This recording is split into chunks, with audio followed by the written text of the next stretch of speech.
Hello again, everybody, and welcome to another exciting episode of the Jim Cornette Experience. Today, AEW takes a trip to Mexico. Hulk Hogan takes a trip to the hospital. Tony Khan takes a trip to Never Never Land.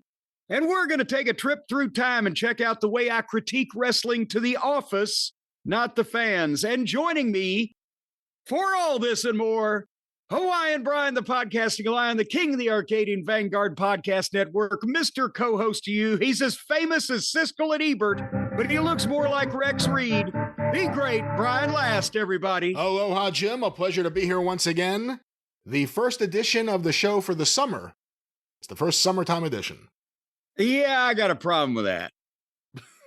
Which part of it? Which part of it? I've got a problem with this summer already. No, there was one good thing. I walked out of the garage today, just looked out to my right outside my garage door and came face to face with the first deer of the season. Usually you would see the deer earlier on, but it's been so rainy, I assume they've been staying under cover. But the cute little thing, it appears that we have finally got back on the deer tour. Because I hate to say this, but, I think I mentioned sometime last year that our lineage of having deer and babies and deer the next spring and babies and etc. had come to the end of the line after spring 2022. I suspect the traffic from these people that don't know how to drive on this little country road may have brought an end to the family line. But now it appears that because we were, before, when there was forest across the road from us and farm in the back of us, we were part of the deer trace, as they call it, where the same families go in the same directions to the same places every year. Did you know that? There's a pattern to this thing. I didn't know anything about any of this, you being a part of the deer race or whatever you're talking about here. No, the trace. The trace. Excuse me. The early settlers, including Daniel Boone, followed the trails that the deer would make through the mountains to the salt licks and the rivers and the water sources, and they became the early trails that the pioneers came through to settle Kentuck. But nevertheless, our family line came to an end, and we stopped being, the home and a part of the tour there, and it hurt my feelings. But now they have come back, and I'm getting them a big tub to put some feed out back for them by the creek so that they'll feel more welcome. So that's the positive thing. But otherwise, now do you know what our forecast is after it's rained and rained and rained and rained? After that, I think it's Lyme disease. No. Actually, get a big tub and encourage them. That's the worst thing to do. Oh, come on! Ticks. They're back by the creek, and then they can be in the wild back there. I don't mess with their. It's gonna be Cripple Creek when all those ticks start fucking biting you. You're going up Cripple Creek. Well, that's why I tuck my pants in my socks. But the thing, but nevertheless, our weather forecast now is heat and humidity, followed by heat and humidity. Temperature, it's not even going to get below the mid-70s at night. It's going to be in the mid-90s every day for the next week with high humidity. The dew points are going to be in the 70s, and the heat index is 105 plus every goddamn day. And that has brought am I screaming? Yeah. See, here's the problem. My fucking bad ear for the past couple weeks, and I've been trying to will it into just popping or stopping this nonsense.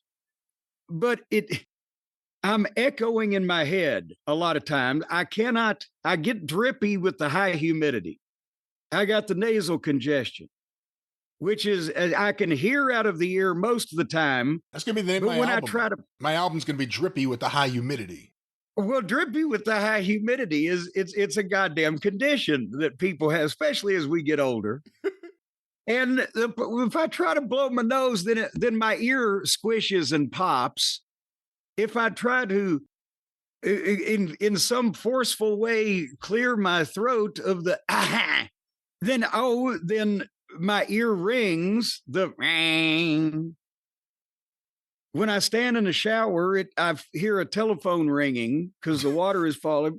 No, I'm serious. You have the tinnitus in some respect with your I do. super hearing.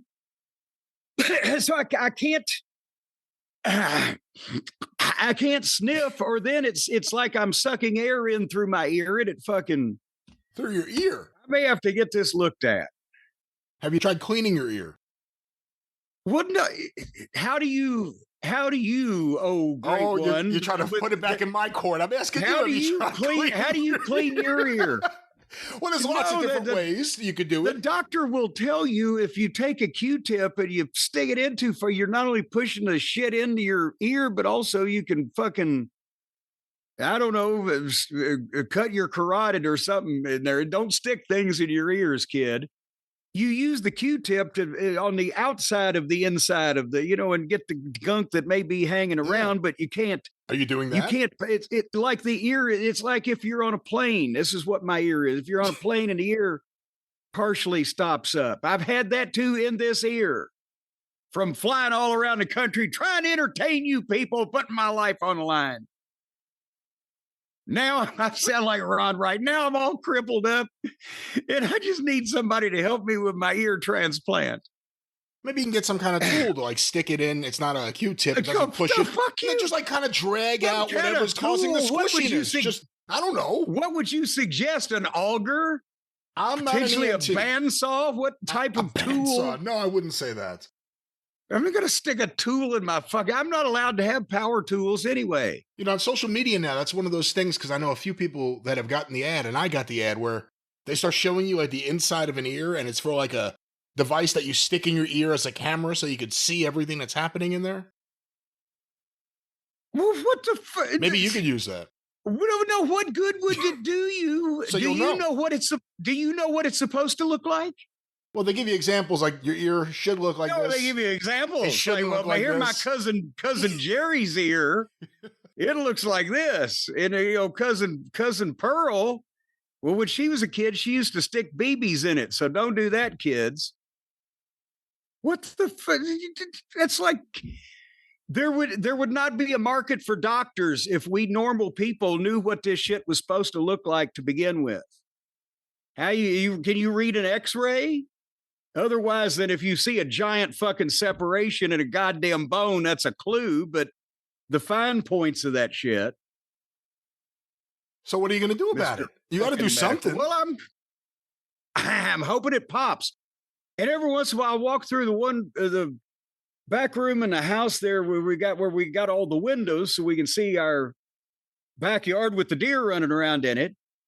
I get an echo, especially when I say to something to Stace like, hey, in my head here. Oh boy. So I don't know how loud I'm. Maybe the problems are deeper than I thought.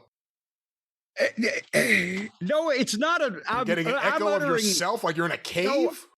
No, I mean in my head, not, it doesn't sound like it's echo, but it's because the room doesn't have a lot of sound baffling, so it's worse there. It's more pronounced there is what I'm trying to say.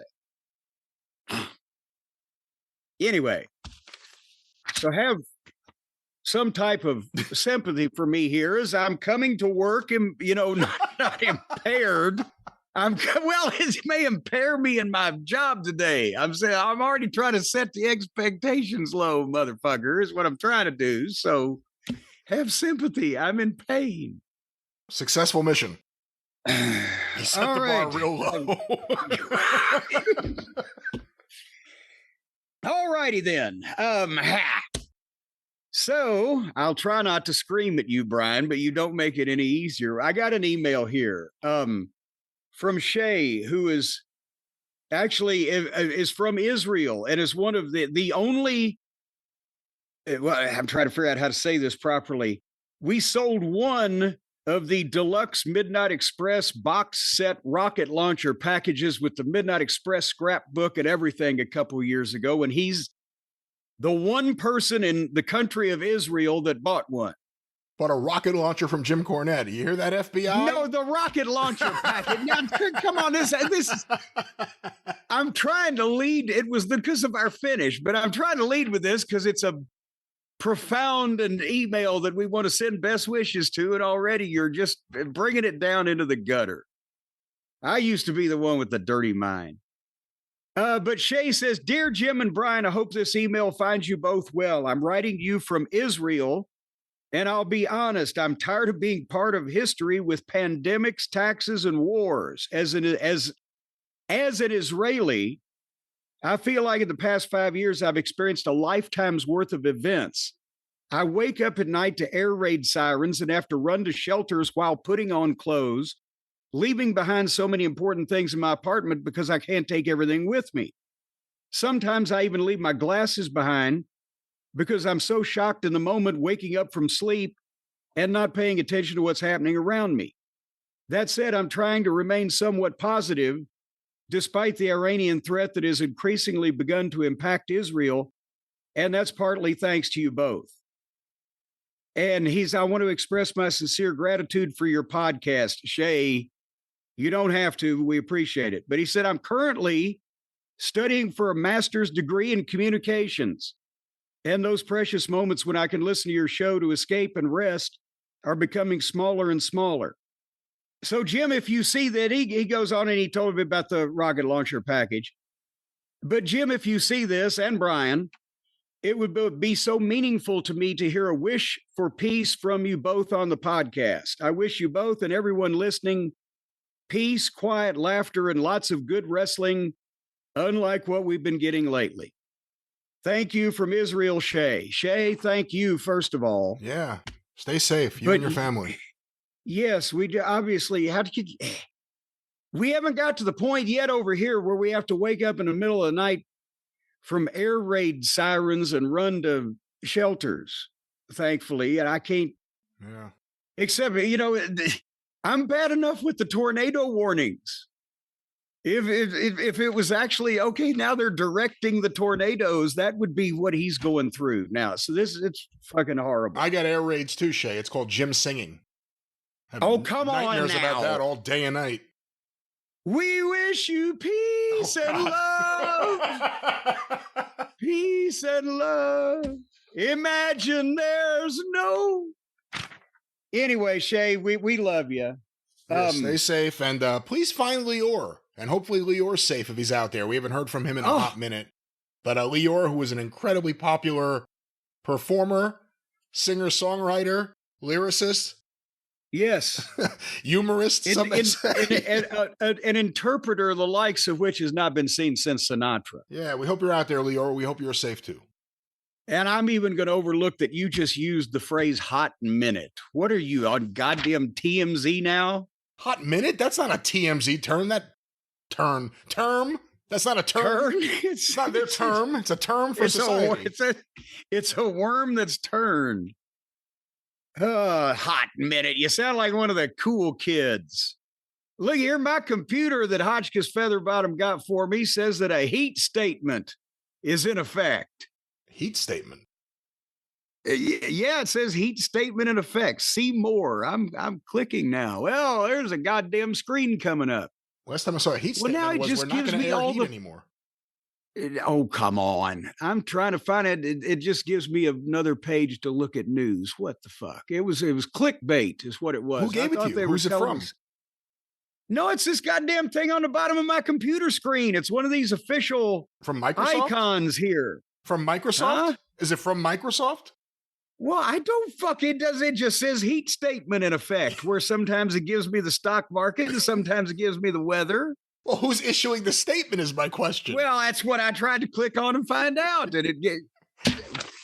Why are you making this more confusing than it is already? If you get the stocks, those are pretty well defined. A score is a score. Who's making a statement? Well, no, it just says like the overall scheme of things, like the green, up, down, whatever, and you click on it for more. And now it says news for you.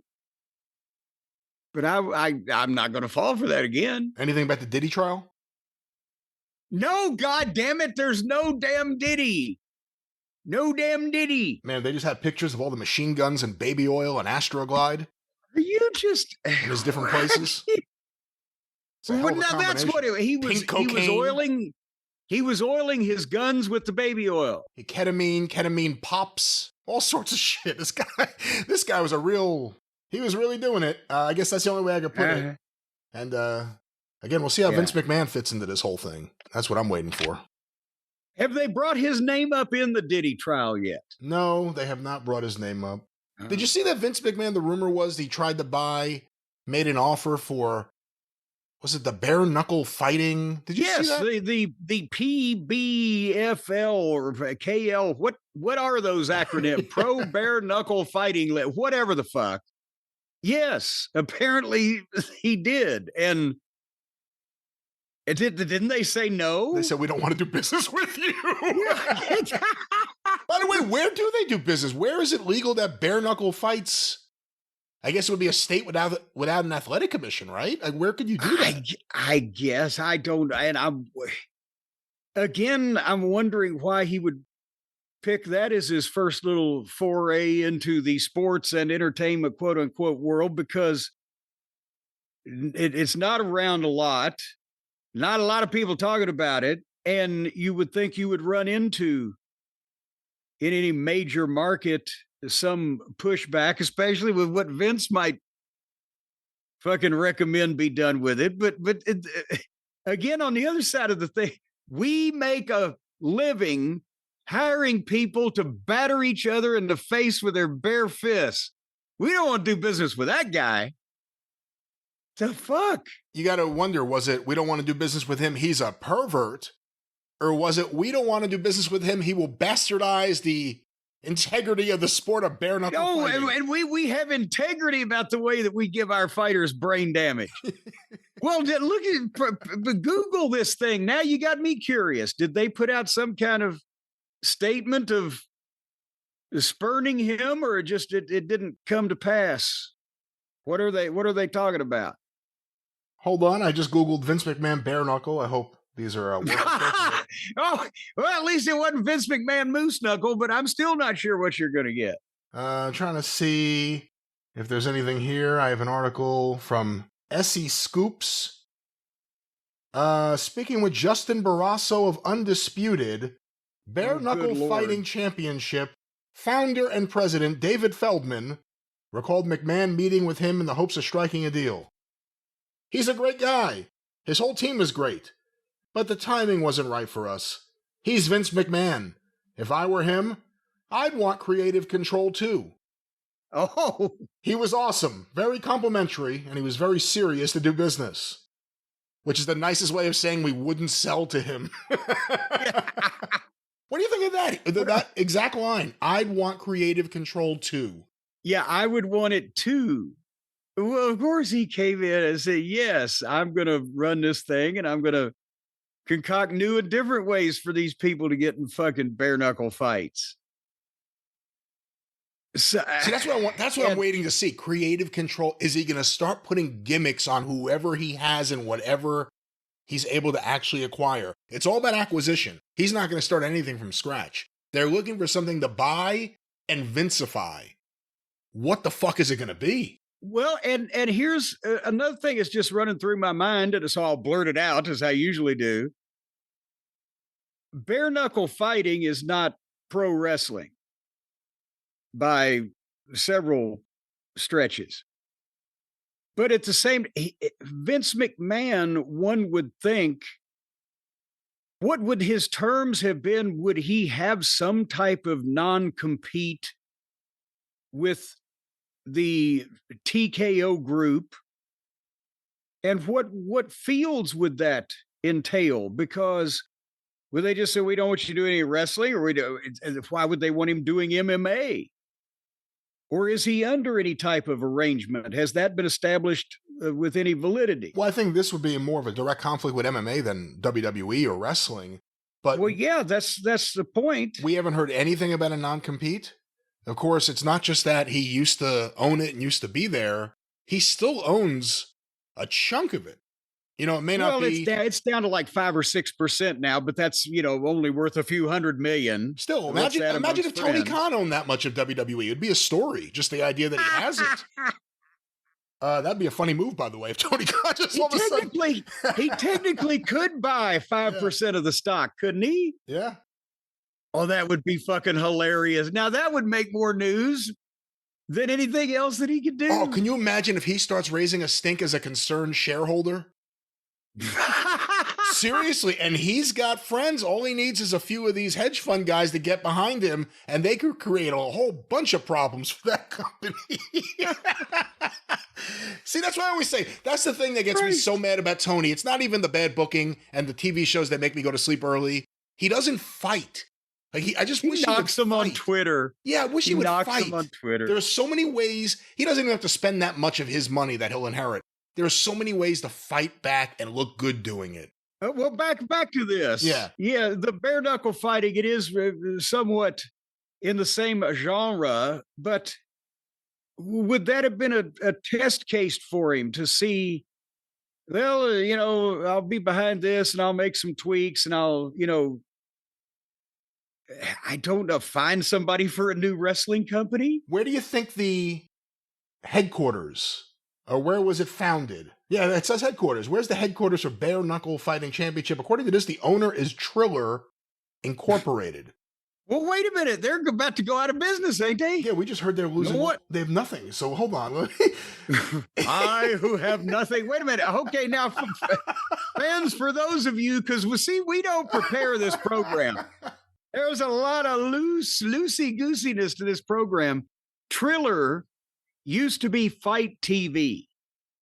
For those of you who may have, now I got a helicopter going over here, so don't comment on it, Brian. For those of you who might used to have ordered independent wrestling on the interwebs or whatever, Fight TV was around, and apparently now it's Triller, and it still airs an abundance of the Indian niche wrestling or whatever the fuck, but they're so broke they can't pay attention, and apparently issued a statement, which we just saw, Brian, last week or whatever, that they're not long for this world, or they owe a lot of, they're going bankrupt. What was that statement? You retain these things better than I do, because sometimes you care. I actually did not care at that moment, so I didn't read it, but I believe it was somewhere along those lines of they're not going to be able to. Here, if you find it, tell me more about the bare knucklers, and I'll see if I can find that statement. Hold on, because I found an interesting thing here. These are the assets of Triller. They own on streaming and social media Clicks, Triller, and of course Triller TV, which was formerly Fight. In combat sports, Triller owns the Bare Knuckle Fighting Championship, the Triller Fight Club, and the Pillow Fight Championship. What? I don't know what that is. But I don't know who their booker is either, so maybe it'll be worth watching. Other assets.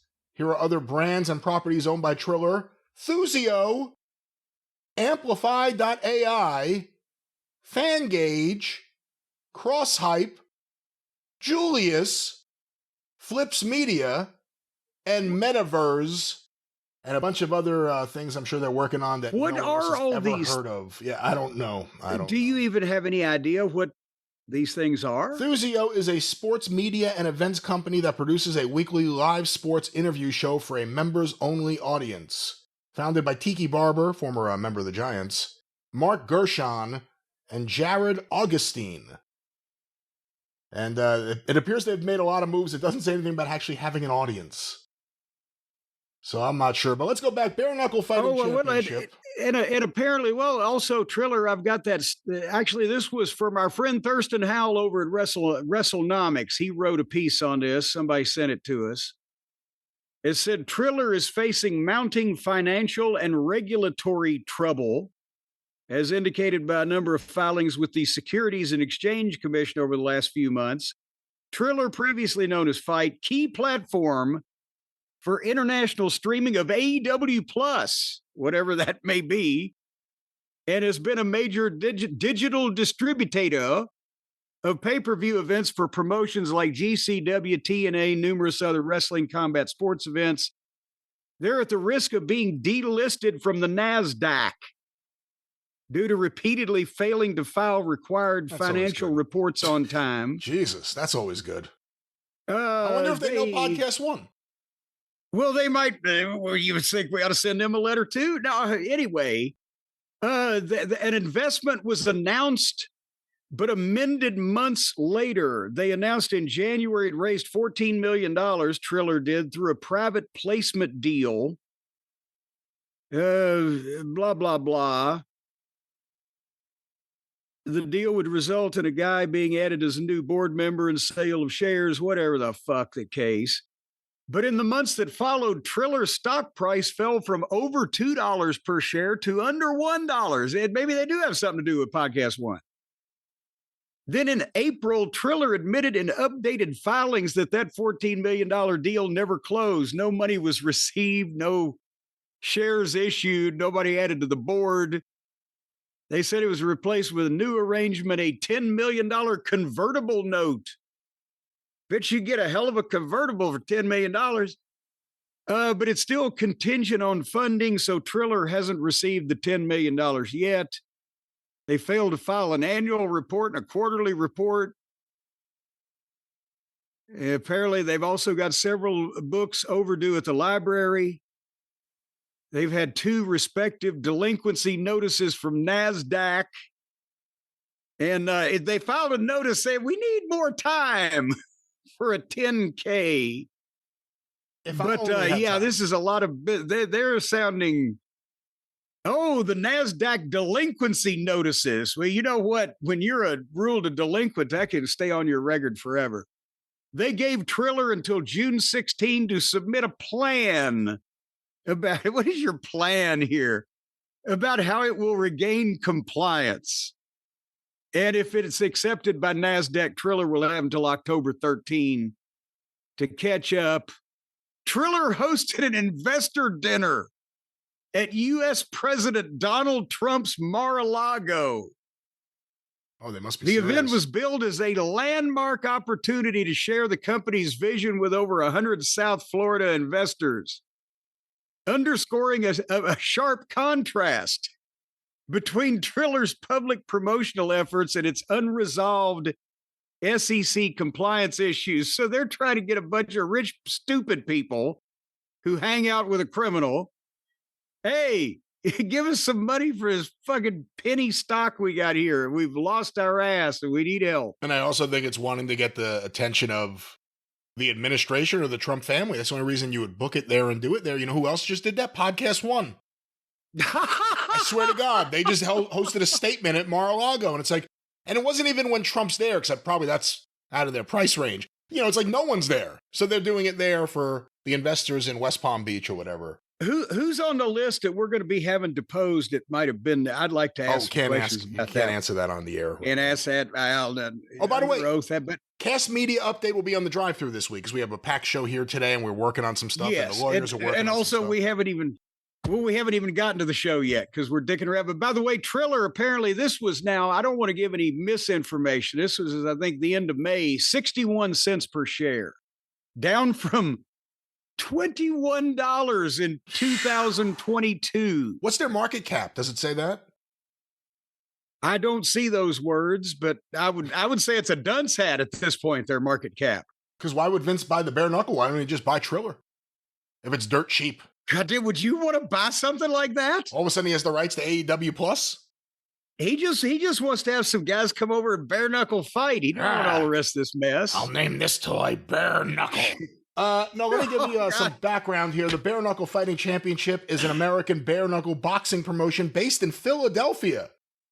Oh! Apparently at the Fuck JJ Binns Arena. I don't know where they're doing this in Philadelphia. The promotion was founded in April 2018. He didn't want people to pull hair. Fuck. And is presided over by David Feldman. It is the first promotion to hold official state-sanctioned and commissioned, bare knuckle boxing events in the U.S. since 1889. And it has information here about their launch and their broadcast partners. And who are their broadcast partners? Pay-per-view events were initially carried worldwide on Fight.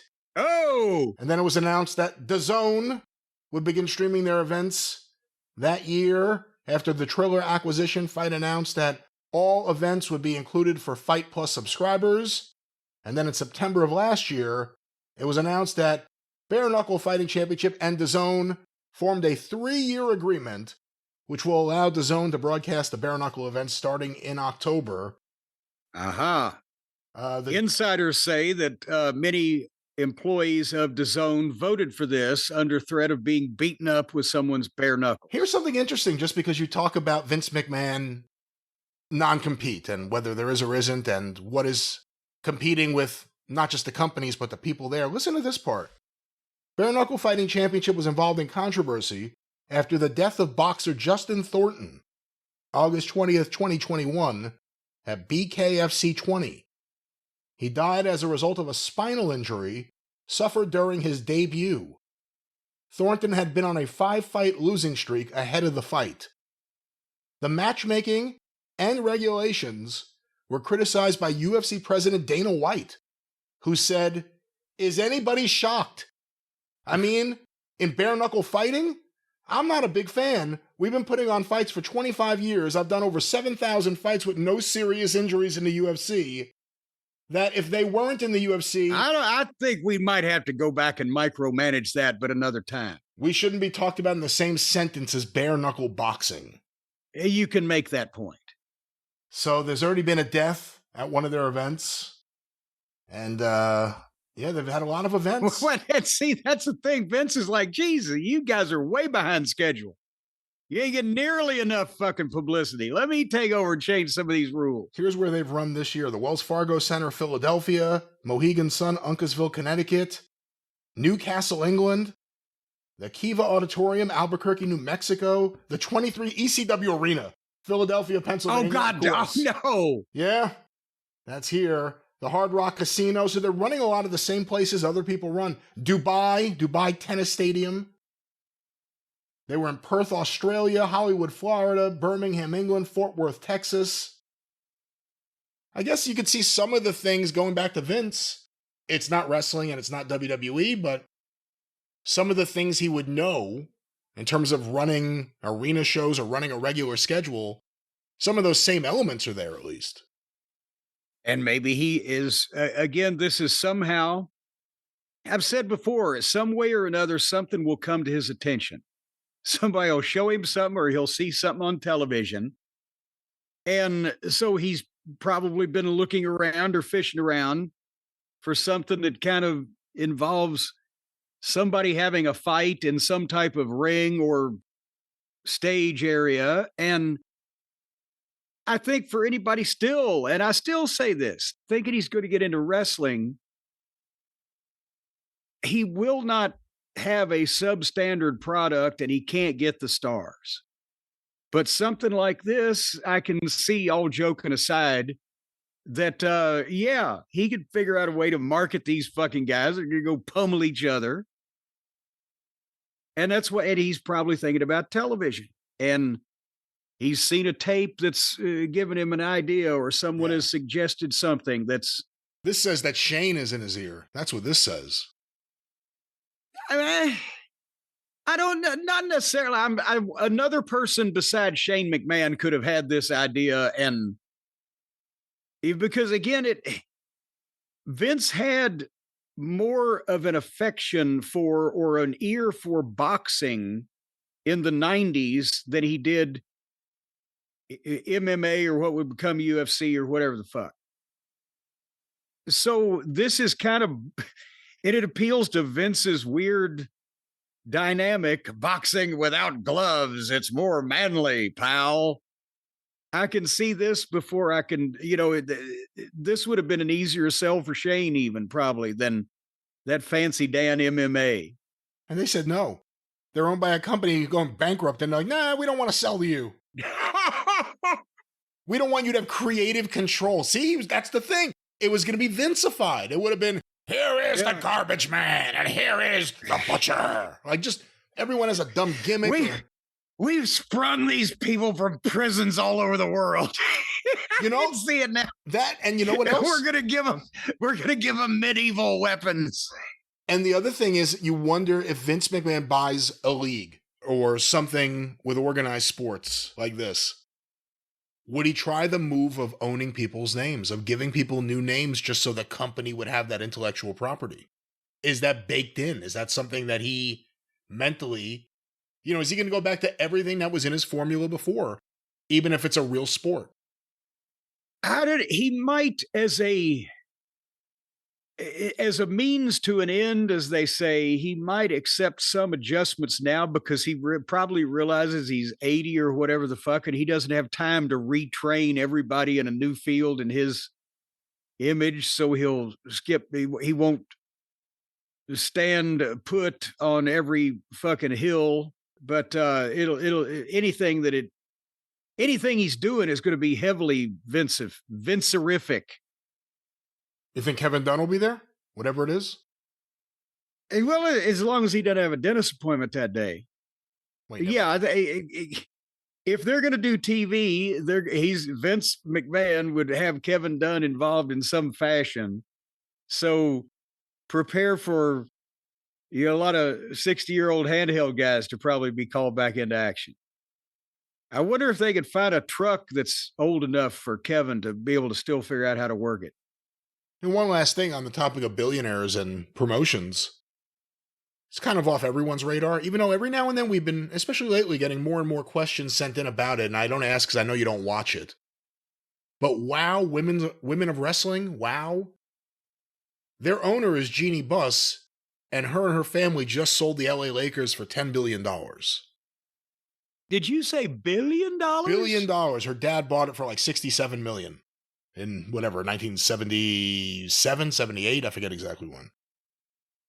But she's going to have a lot of money, and she's already been throwing money at the wall. One basketball franchise is worth as much as the WWE and a fucking couple rooms in the main house of the UFC.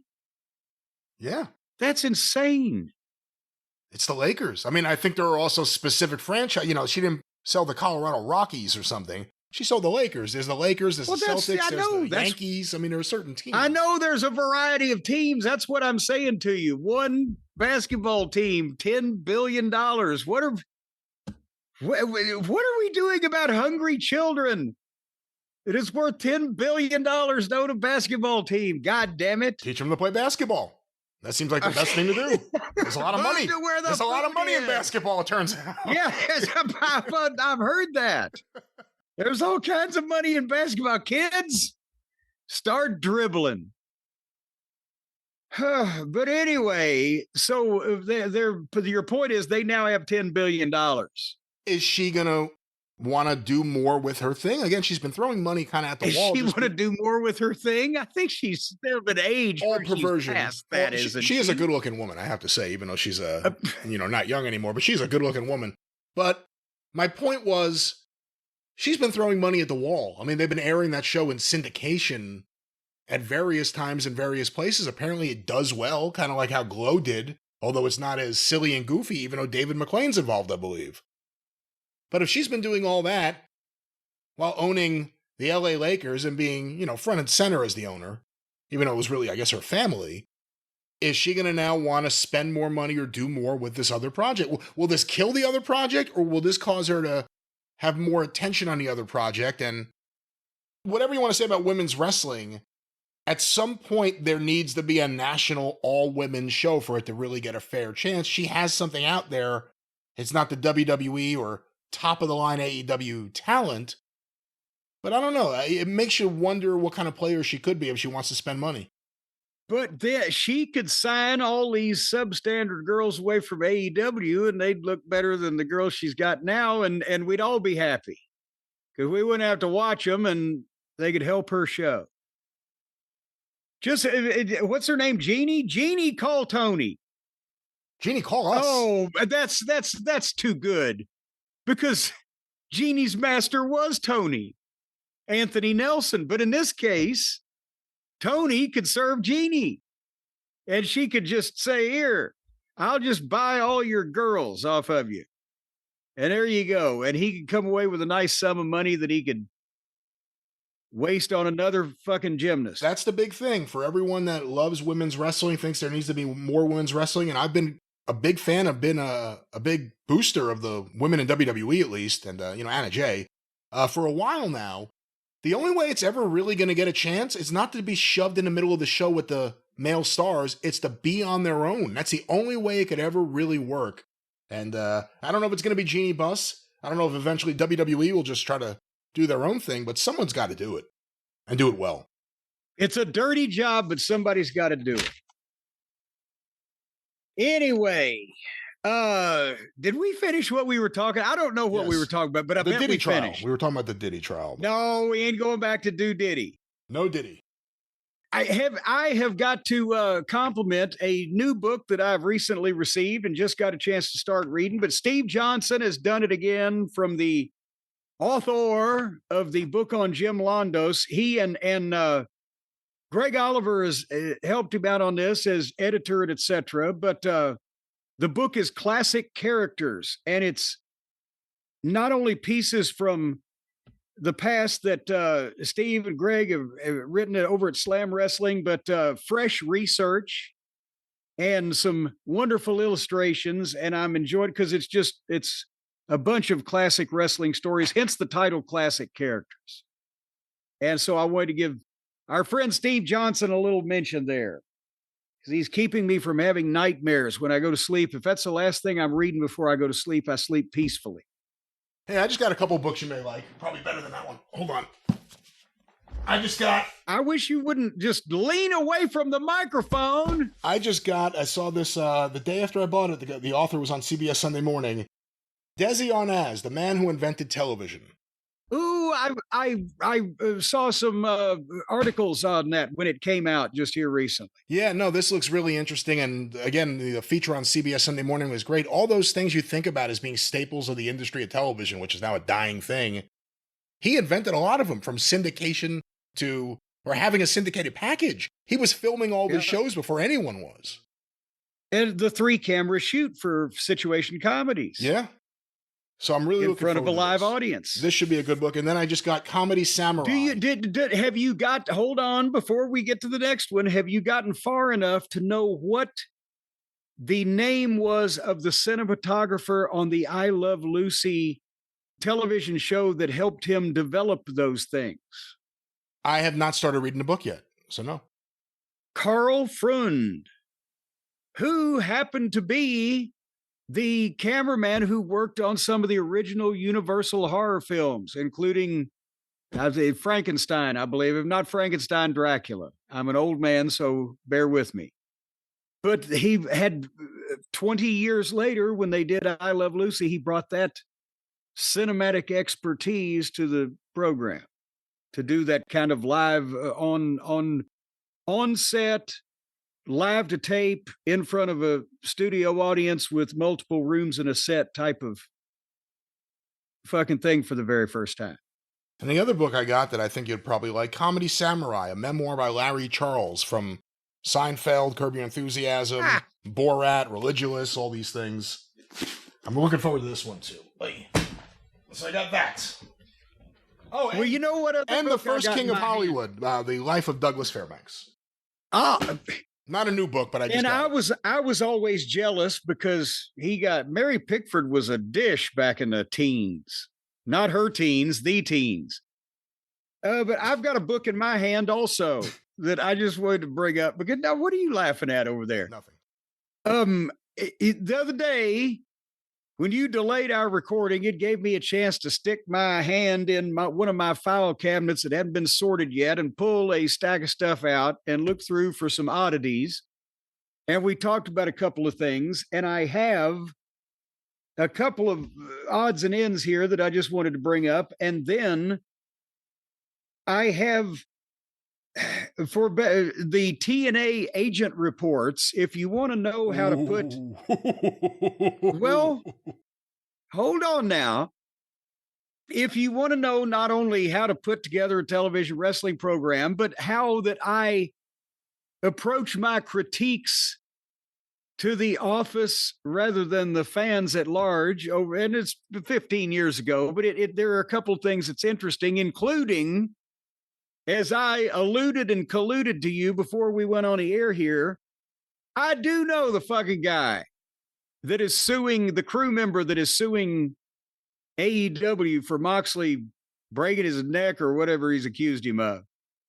And I thought I remembered the name, but then I checked an old email and it was a confusingly similar name. I said, oh, that's what I was thinking of. But you'll find out later on in the program. I've worked with this guy. It's not like I'm a friend of his and have his, home address so we can go to picnics. But now that makes me think that the guy today has to be 50 years old or getting close. Unless when I knew him 15 years ago, he had led a hard life. I don't know what to tell you. But anyway, I have a book in my hand. Do you have in your voluminous collection of wrestling memorabilia, Brian, a book called the Roving Camera Photo Book? I am not sure. Well, who put it out? It's black and white. And it's on fairly stiff paper, and it's, I believe, 24 pages, so 12 sheets folded over and stapled. It's been done at a printer, but it's basically black and white and the pictures are like 6 pictures to a page, more or less, with captions of who is in the photos. It says a collection of over 120 recent photographs of all your favorite and not so favorite grapplers.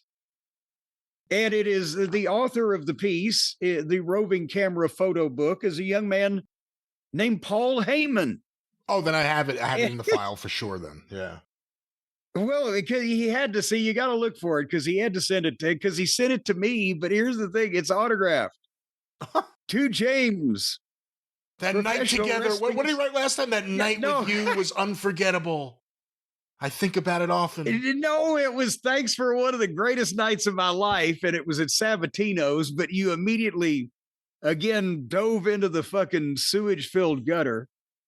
But this one says to James, Professional Wrestling's all-time, capital letters underlined, greatest photographer, may the great managers of yesteryear hear your footsteps coming. Your buddy, Paul Heyman. Wow. I didn't know you were so close. He was, well, and that's the thing. I think he sent me this. This is all his photo work. It's at the Meadowlands, and there's Vern talent and there's WWF talent. So probably Meadowlands in the Garden and some like Mad Dog Drake, some Northeast Independents. But I think he sent me this this was either after the first time I met him or the second time I met him. Because of the date of the pictures and that was the day he was sending out the books. That was the day that he sent out the one to Bill Apter. Bill Apter, you are without a doubt the #1 photographer of all time. The greatest photographer in all of, yes. George Napolitano, I want to send you this book. You're the greatest photographer of all time. But no, he was very complimentary of people at that, as we've talked about when we've gone through the file with him of everybody at that point in time, because he never knew who might be complimentary of him back. I've told you the story. This is what I was really going into. I've told you the story about getting almost sued for the match in Smoky Mountain Wrestling, and Rob Moore, who just passed away not long ago, but had been a big wrestling fan for years and years and years, and gave me the idea at a fan week that he was at one year for the match and all that stuff, right? I actually found the letter from the attorneys and the letter that I wrote back to the attorney. Oh, get out of here, because we've always heard about this, and I was there. I was at the show in Morristown. It was the last show of Fan Week 94. Rob Moore came in from Texas just for that show. To see his match that he had the idea for. Yeah, and then he returned the next year for the whole trip, and he was the nicest guy, just a great guy, and we were all very sorry to hear that he passed, but we've always heard this story that he almost got you sued, that you had to respond to him, but we've never actually heard the letter. Well, his idea, and I think I've told it, but just to preface everything, his idea was that you ought to have a match, and now I guess that there's gauntlet matches. I've lost track of all the modern rules and things and everything, but his idea was that 2 guys start, And then the winner of that match faces another fucking guy immediately, boom, and they have, and then and on and on. And I mean, at the time in 1994, I don't remember anybody else doing that then. I guess they've done it since then, right? But point being, I said, well, I needed something for Morristown to be different from we were running Knoxville the same week. Towns are only 40 miles apart. So I'll put that in Morristown with some other matches underneath involving people, whatever the fuck. And we'll call it the King of the Mountain match because I'm running Smoky Mountain Wrestling and it's kind of a King of the Hill type of thing and blah, blah, blah, right? For Morristown, Tennessee, at the Tally Ward Rec Center at the time, because we were out of the East High School. That's when they were having their floor done. And, but nevertheless, so in front of, I said, what did we have that night? Did we have 750, 800 people? What was it? I wasn't counting. I was a kid. Well, thereabouts. But the point is, this was not a major promotion in Knoxville Civic Coliseum, but it's something we were doing in Morristown. And it's Rob Moore's idea, and I thought it was, and he came in to see it. Well, about the same time that this is August 12th, 1994 is the date of this attorney's letter. So I think that may have been the weekend we did it. But nevertheless, dear Mr. Cornette, this is from Miller and Martin, attorneys at law in Chattanooga, Tennessee. And there's about 40 lawyers up here on this letterhead. And if this company is still in business and all those people were there on August 12, 1994, if any of you are still there, fuck you today. Fucking anal ass wipes. They're on Georgia Avenue, or at least they were then. But anyway, Mr. Cornette, this firm represents Bivens Sports Promotions Incorporated, the owner of U.S. trademark registration number 1,743,658 for King of the Hill. This trademark is used to identify one client's distinctive elimination or our client. They typoed. This paper was more expensive than the posters that I fucking printed the poster for the event on, and they had a typo. Used to identify our client's distinctive elimination fights. Our client has previously conducted King of the Hill Bad Man elimination fights at Morristown East High School. We are advised that Smoky Mountain Wrestling has scheduled King of the Mountain elimination fights at this same location. They also made the mistake that we weren't at East High School, were we? We were at the Tally Ward. You were there. I don't remember now. I remember the basketball nets being in there. I don't know. There was a stage. The stage, yes. We were in the Tally Ward Rec Center because we sat on the stage. That's where the announcer was. But he said King of the Hill, not King of the Mountain, right? Yeah. Okay. But nevertheless, indeed, some of the promotions for these fights have even utilized the phrase King of the Hill. No, we didn't. In our opinion, Smoky Mountain Wrestling's conducting King of the Mountain elimination fights constitutes a direct infringement, unfair competition, likely cause mistake, confusion, deceive customers, blah, blah, blah, blah, blah. And then it goes on for several paragraphs.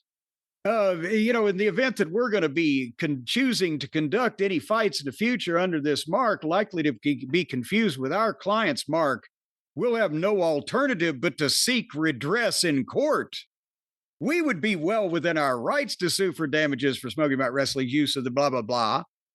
But we are prepared to make the following proposal to put the entire matter to rest. If you will undertake in writing not to use the King of the Mountain, King of the Hill, or any other confusingly similar mark, blah, blah, blah, we will waive our claims to recover damages by you. If you should have any questions about Bivens Sports Promotions and the position in this matter, Douglas T. Johnson. Hey, Doug, if you're still around, you're 90 or whatever, fuck you too. And Larry Bivens is the guy from Bivens Sports Promotions. So at any rate, they put down at the bottom of this letter a little thing for me to sign that I agree not to use these marks and blah, blah, blah, and I was supposed to sign it and date it. Well, obviously, I kept this fucking letter because I got it in my hand, but I wrote them this letter. Dear Mr. Johnson, I received your letter, a copy of which I've enclosed for your reference concerning your client, Mr. Bivens' objection to our King of the Mountain match in Morristown. While the differences in our product and your clients are obvious, let me state them here since he evidently still doesn't grasp them.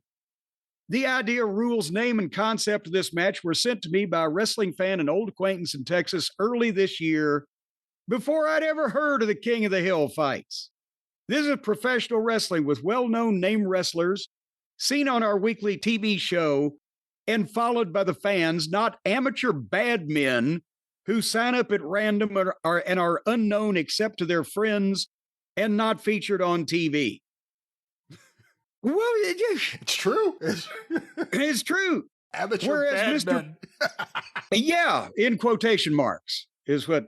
Whereas Mr. Bivens conducts a 1 or 2 night tournament, this was one match, continuing contest where a wrestler faced men one after another, blah, blah, blah.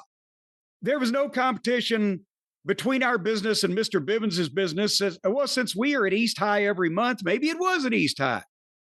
And have been for almost 3 years, and Mr. Bivens may have a tough man contest once every year or two. Not even Ray Charles could possibly mistake, confuse, or be deceived into thinking that Smoky Mountain wrestling matches and a tough man contest are the same or similar, especially since our viewers watch us every week on TV and know who we are. The August 13th event was never called King of the Hill, only King of the Mountain. I still maintain a mountain is bigger than a hill. Now, having stated the points listed above, Smoky Mountain Wrestling does agree never to use the phrase King of the Mountain, King of the Hill, King of Prussia, or anything else similar to King of the Hill ever again for 2 reasons. Number one, we don't want to be associated in any way with a tough man contest, even if it would take a complete moron to draw that association, since I personally think tough man contests are embarrassing to watch by their very nature. And number two, your client, Mr. Bivens, has to be the nitpickingest, troublemakingest shit disturber I've ever seen, and nothing could possibly be worth the aggravation of having to deal with him again.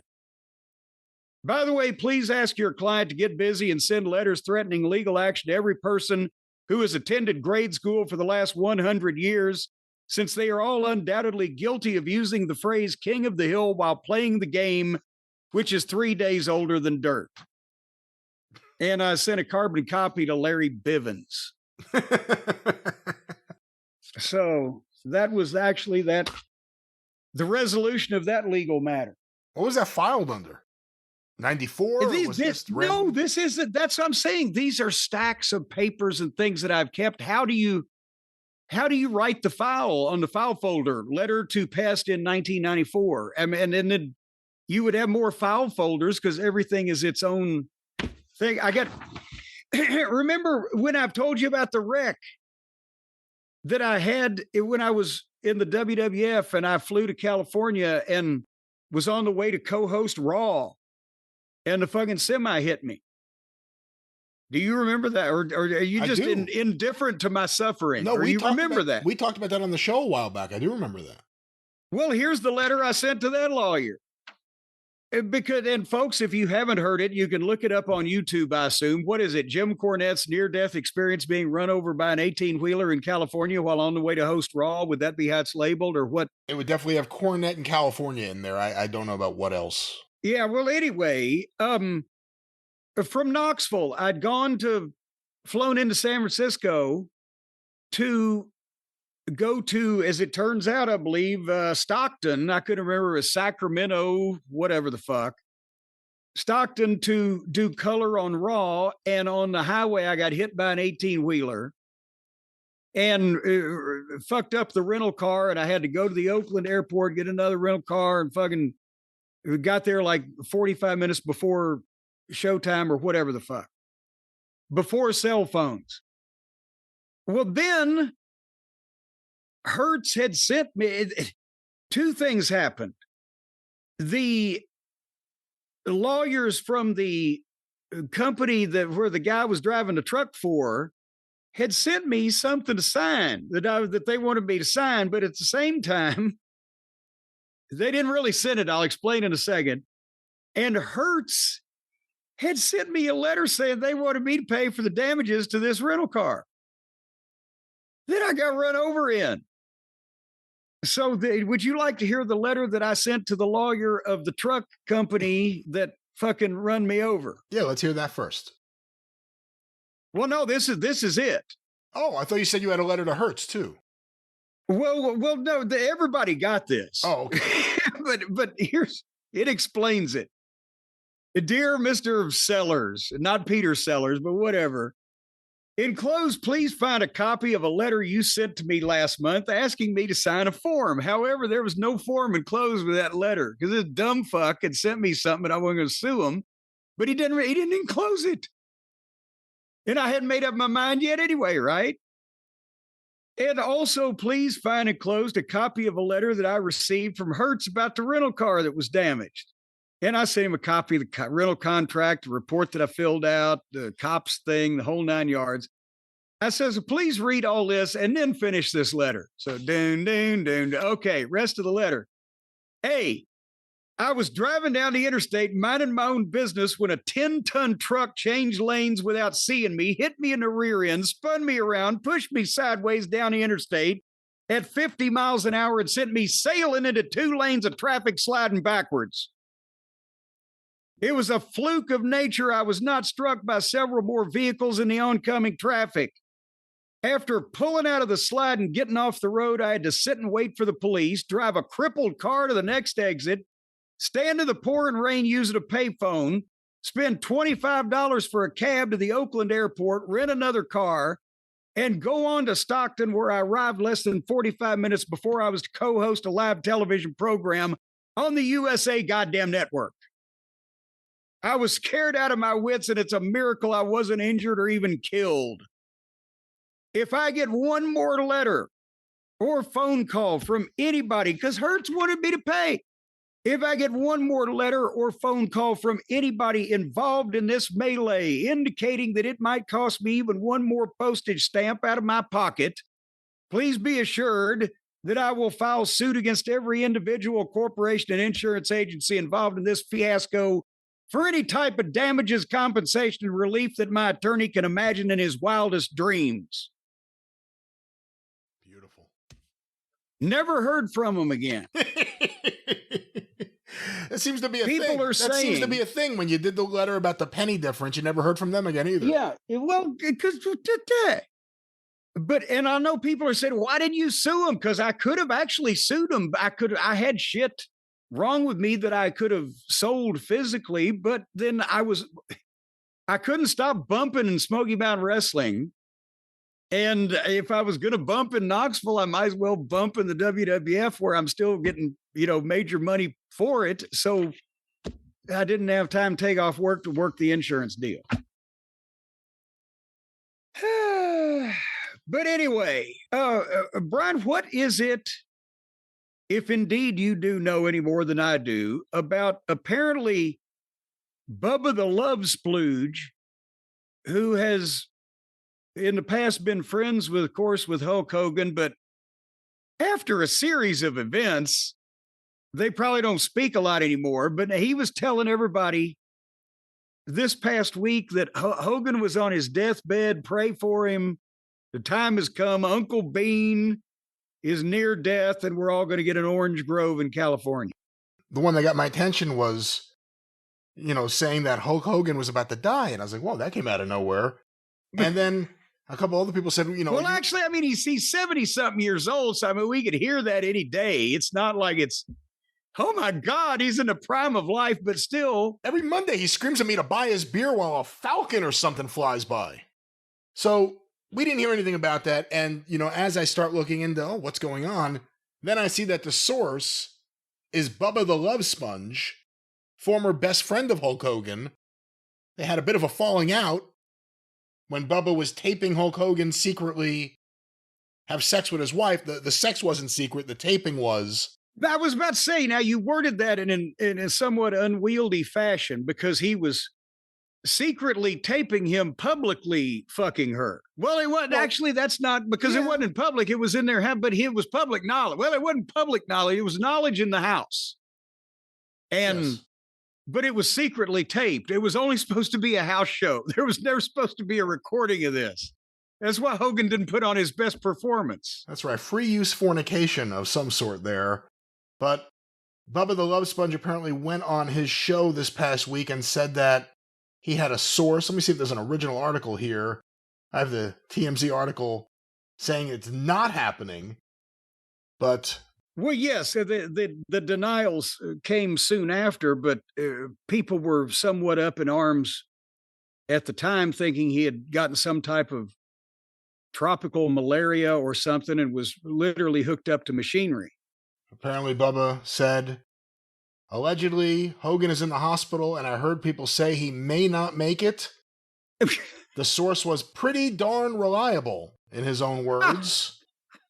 However, Hulk Hogan's people spoke to TMZ. I have an article here. Hulk Hogan deathbed rumors bogus, brother. At hospital for neck and back issues. Hulk Hogan is not on his last legs.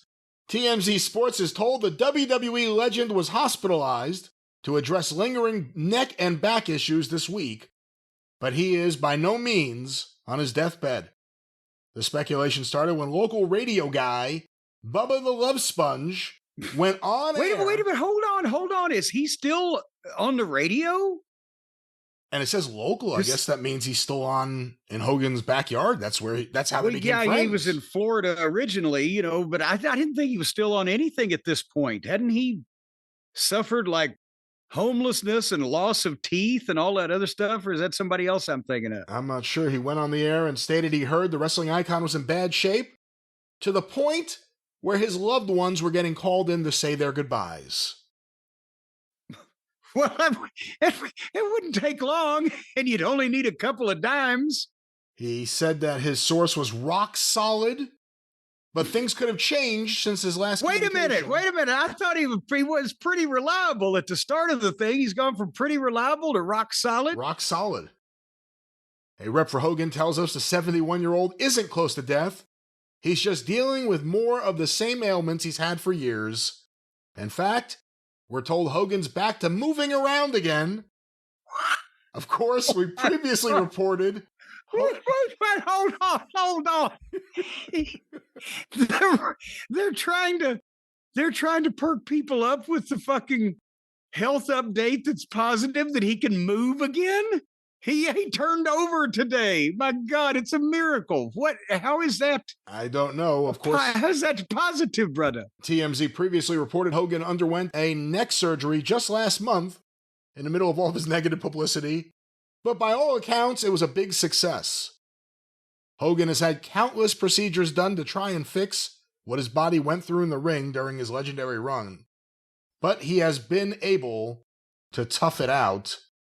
And, yeah, this comes on the heels of the last TMZ story about Hogan trying to buy Hooters with his Real American beer. But apparently Hulk Hogan not on his deathbed. He'll be around for people to boo for many years to come. And apparently Bubba still employed somewhere. Awesome Kong slapped the shit out of him at TNA. God damn it. Were you there? That was like 3 months after I was we'll get to that in a minute. 3 months after I was gone, but it was when the Hogan Bischoff regime came all over him. Came in, and now both of them deny any creative control over the whole thing or whatever the fuck. But Bubba was still friends with Hogan at the time. I, don't know where that was in the overall timeline of the scandal. And so they put, as I recall, they put the fat fuck on TV a couple of times and had him like do backstage report of whatever the fuck.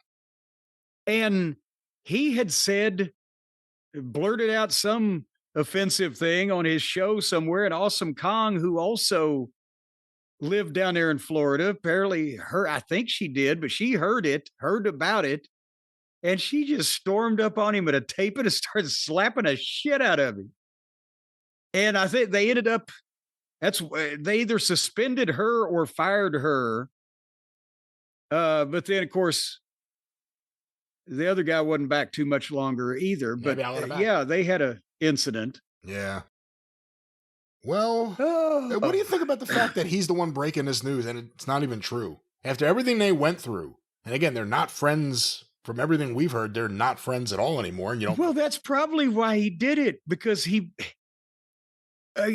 probably knew, oh man, not only will people pick up on this, but I can really get under his skin, because then he's going to have a bunch of people deny it. And he's going to have to, he's picking at an old fucking enemy. They're obviously not close friends anymore. And under the circumstances, if you were a normal human being and not a publicity seeking, guy named the Love Sponge, how many times has he been cummed on, the Love Sponge? But if you weren't a publicity seeking whore for attention, you wouldn't comment on the guy's precarious near deathness after what has gone on previously, unless you wanted to fuck with him, or you're just gloating over it. But I think he probably wanted to fuck with him. It's also a good way to find out who your real friends are. Like, once that rumor gets out there, who calls, who doesn't? Well, and again, that's another thing is, again, I don't think there was a lot of, they weren't jamming the switchboard at the hospital either way, were they, for Hogan? So I think it might be a heel program at this point. Both parties, both entities are full of shit, and it's just a question of which one you are more entertained by their bullshit. But Hogan he still has some, after all of this, he still has people, oh my goddamn, it's Hogan. I hope he's not dead. Well, no, he's just making his comeback. He's rolling over now, so any day he'll be up and about. He didn't sell the elbow drop. You think he's going to sell this? But you know what could have possibly affected Hulk Hogan, Brian, and his career? I'm glad we talked about this right now. I'll just bring this up. He's had the back surgeries and the back problems, and that's what he's talked about the most, has been the most painful. He was misaligning himself all those years in two different ways. I bet you can guess one of them. The big leg drop on those hard rings back in the old days when they made them out of concrete and rebar, as Hogan has told many times. And, not only was he throwing his spine all out of whack when he was doing that leg drop in the ring, but out of the ring, Brian, you know what the problem was there, don't you? The problem with Hogan? The lies? The problem with his hip, his back. Yeah, I meant that. He was all misaligning himself because he had, back when he started making money, he had a big fat wallet stuck in his back pocket. And he was walking around with that thing, and it was misaligning him. And then he'd do the leg drop in the matches, and there's all she wrote. That's why he's had the back problems. If Hulk Hogan, instead of sticking all that money and all those business cards from the Hollywood agents back when he was a big superstar, instead of sticking that all in that old-fashioned wallet and sticking it in his back pocket and throwing off his entire physical alignment forever, as any chiropractor will tell you, if he'd have been dealing with the folks over at Ridge from day one, he would now be the world's champion over 70s gymnast. That's how much difference it would have made, because he wouldn't have had all those millions and millions of dollars in cash he used to have weighing him down in the ass. Again, I don't know if one thing necessarily correlates with the other, but I guess what we can do is say that going forward, Hulk Hogan should probably think about not carrying around a big wallet or even having Jimmy Hart carry it around, but finding a minimalist way that is effective and efficient to carry around his cards and his ID. Well, I think it's a maximist. It's not a minimalist, but it's a maximist, because it makes the maximum out of the minimum. And you always want to make the positive out of the negative and the maximum out of the minimum, because that makes the world go round. And folks, our friends, and right now, if you go to Ridge, RIDGE.com, you can see what I'm talking about. But they have invented some handy dandy things to make it look like you're not the goddamn elephant man walking down the street with a bunch of lumps in your pockets. And that was my problem. I've had the same wallet, Brian, the old-fashioned leather wallet that folds over, since about 1987. And I still have it. I never get rid of anything. But I don't need it now, because the problem is that I've graduated to a life where I don't really have to go out in public wearing pants. Allow me to explain. I could hide my big old fat leather wallet in the back pocket of my pants when I was wearing dress pants because they're dark, they're black, they had a few bulges, and they're a little saggier to begin with. And it's got that back pocket. And, you know, if your ass is wide enough, it doesn't make the wallet look too big. But now that I just go out wearing sweatpants or, in this weather, shorts, if I put my big old fat leather wallet with everything that I've ever owned or every card or every scrap of paper that I've ever had for the past 25 years in the front pocket of my sweatpants or my shorts, I look like I have some kind of giant hernia or some type of growth that needs to be removed or at least medicinally treated in some fashion. Do you have that problem? Well, I got rid of my big. I don't mean a real growth. I mean anything that looks like that. You've told me about your growth. You don't need to go into that. I've gotten rid of my big fat wallet years ago because it was too much. Oh, I thought you got rid of the growth. I got rid of the growth, and I decided it's time for what replaces a growth. It's time for something that won't be a big bulge. It's time for that's not really great either. It's time for an easy way. I'm not going to carry cash. I got my cards. I got my ID. Leave me alone. Ridge. Well, no, you see, you gotta. Ridge is what they've done is they have, and also your keys. Now, here's the thing: Stacy immediately grabbed the key holder. Unfortunately, before I got a chance at it, so that's why I got the wallet. But we're probably going to order some more of each of these things because if you're tired of having a bunch of keys all jangling in your pocket like a set of loose brass knuckles. It's like carrying a pocket full of BBs. You can never get a hold of them. Or you got the big fat wallet, but it's got a bunch of unnecessary stuff and it's laid out in such a fashion that it's terrible. It'll hurt you chiropractically.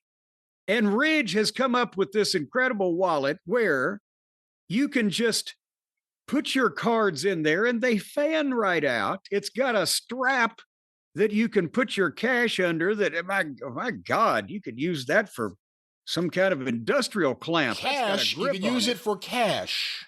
Well, no, but I'm just saying it's very tight. Your shit ain't going nowhere. It's secure. Like, of course it is. Boy, I'll tell you what, wrap that around your balls and that'll fucking fix you up. Don't do that. Well, let's just make sure we say don't do that. But anyway, this thing is the size of a credit card and about, my God, that's hardly a quarter of an inch thick. Yet again, it expands and you could put all your cards in there and you hold the thing and you got it and boom, it'll clip right in there. And it's hard. So that way your cards are not going to get bent and damaged. It's the last wallet you're ever going to have to buy also because you can jump up and down in the street on this thing with both feet and you would not damage it. Go ahead, get one and try. Jump up and down. You'll break your leg before you'll hurt this thing. It's made with premium materials like aluminum, titanium, and carbon fiber. It's got the modern design, holds up to 12 cards plus the cash. Got a lifetime warranty, 50 plus colors and styles to choose from. And Brian, this is a new thing that's come up since the last time I got a wallet 40 years ago. But what is RFID blocking technology? What the fuck does that mean there, Cousin Brian? RFID blocking technology. Hold on, I'm Googling What is a that. digital pickpocketer?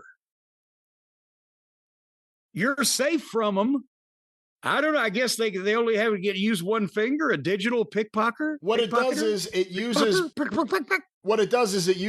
materials and special fabrics to disrupt radio waves, preventing unauthorized access to data stored on your chip in your card or your passport or any other item.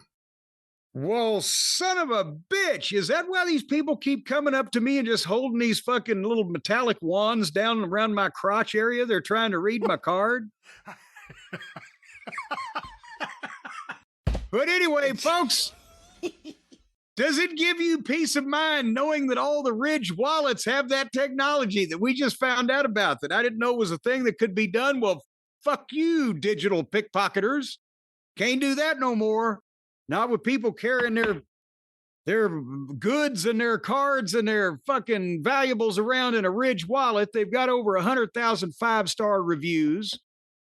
And as I said, the key fob is amazing because you clip it into the thing and you just fold them out one at a time and it folds up neatly. And if you had to, with the key thing, if you were going to just for a short stay, not for a long term, but you could probably take this key thing and keep the keys to your, a safety deposit box or a getaway car, and you could secrete it on you, and boom, if the feds close in, no, again, you could be off to feds. Guatemala or South Seas Island or somewhere. Avoid Guatemala. It's at this amazing, time of year. but you wouldn't be one of jangling around in your pocket. But I'll tell you what, they have got your pockets organized here. The people at Ridge have literally reached into your pockets, felt around, determined what was in there, and figured out a way to organize it all to where you don't look like you've got balls of testicles the size of fucking satchel bags.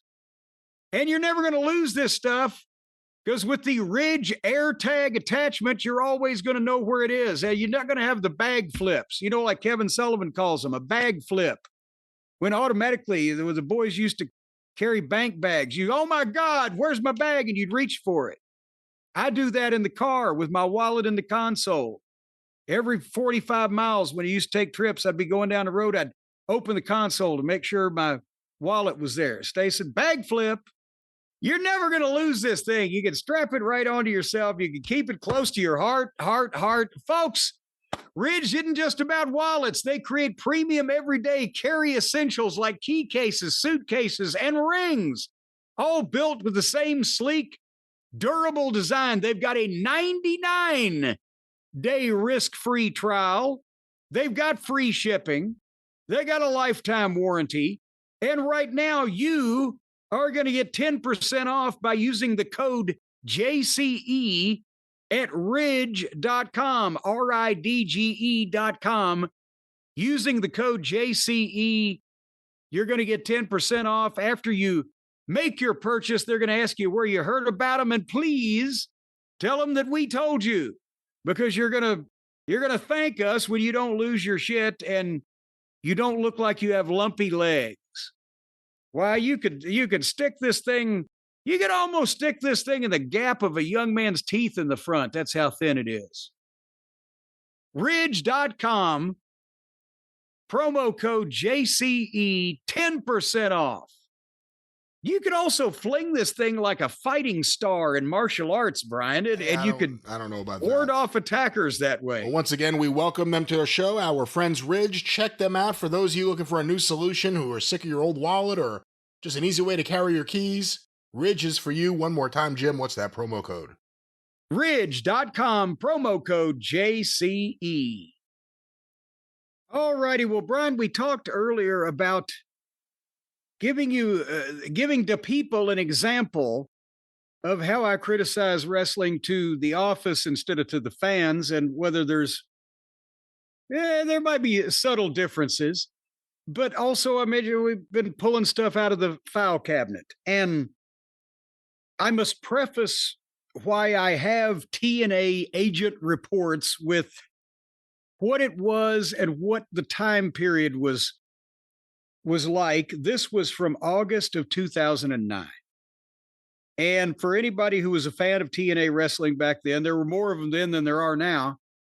That was, a couple of months after Dixie had gotten mad at Jeff Jarrett and sent him home, and he was no longer running the show. And then I can't remember in what order it happened, but then suddenly Savio Vega as an agent or producer, whatever terminology you want to use, was gone. And Road Dogg, Brian James, was gone. And Dutch Mantell, who was a member of the creative team and, really a guy who everybody went to right a step underneath Jeff to get advice or instruction or whatever. He's gone. It was like an Agatha Christie novel, right? It's like every time you show up, there's one missing fucking person. So, of course, there I am, the 110 soldier. And while all these people were disappearing, Dixie was taking more interest in what was going on and coming and paying more attention. Imagine that. I'd been there for 3 years, and I know she'd owned it for longer than that. And so she starts, and then she starts trying to listen to people around her. And you know who was around her. I will use the name Vince Russo just to avoid confusion in this segment that we're doing here, so everybody knows who it is. But normally we would just call him by his nom de plume, shit stain. And my old friend Terry Taylor was there. I found some paperwork related to him. We'll probably do a next show or two next week.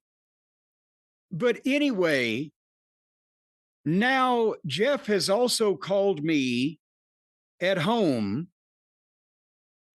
sometime when he realized that Dutch was gone and whatever. And as I've told the story, he basically said, can you take care of this thing for me? Don't let him go too far. Right? So now I've got that on me. And at the same time, the television crew, Keith Mitchell was the producer, Dave Sahadi was the director. They either obviously pretty much call the shots for the technical crew and et cetera that they used. But they also, because of the fact that they had lost the experienced producers, and the experienced producers that they had, to be honest, as I've said, Savio's accent wasn't truck friendly. So they had at the same time asked me to not only produce the main matches on the pay-per-views of the televisions, but sit in the truck to advise them on all the matches. So I've got a bunch of people telling me to do a lot of different shit here at this point in time. When you say they, who is they? Like, who asked you after Jeff is gone and Dutch is gone and everyone's gone? Who said, Jim, we need you to step up? Keith, well, different people. Jeff calls me and says, keep an eye on him and don't let him go too far. But that's different because he's not there. He can't assign you a job. Yes. No, Keith Mitchell, who was the producer, and Dave Sahadi, who was the director of the show, said, can you please not only agent the main matches, but sit in the truck for all the other agents or producers matches as well to tell us what's going on? Because they were either inexperienced or, as I said, in Savio's case, heavily accented, but he was gone, and they were wanting me to tell them what they needed to be watching for in the matches as part of my job as producer. Keith Mitchell had been doing this a long time. He had worked for a lot of different companies. I mean, what's that like? He worked for World Class in the early 80s. Yeah. But anyway, he still needed a translator. Yeah, he still needed a translator. Well, but no, it wasn't that he could. I think he could speak Spanish. I don't think he could speak Savio's version of English. I meant in terms of the booking. He needs someone to agent the matches, someone to say what to do. I mean, it's everything. Well, because it doesn't matter how much experience you have. Here's the thing. The director is calling the shots for depending on how many, at a production this level, a 5 or 6 camera shoot, but something involved WrestleMania could be a 20 camera shoot. You can't do that and just on the fly know that a guy's going to suddenly appear from stage left wearing a hood with a fucking ball bat, or the guy from the chainsaw is going to drop in right now, or cue the music, or whatever the fuck. There's a lot of things going on in the truck, and the producer has to help. The match producer has to help the show producer and the director understand what the fuck is about to go on before it goes on so they don't miss it. But anyway, so then Terry Taylor calls me and says, well, Jim, Dixie wants reports from all the agents, because now she's taking an interest, right? Oh, shit, I got nobody to run this. And that's where old Russo was attempting to, he got more power for about 6 weeks there until Hogan and his buddies showed up.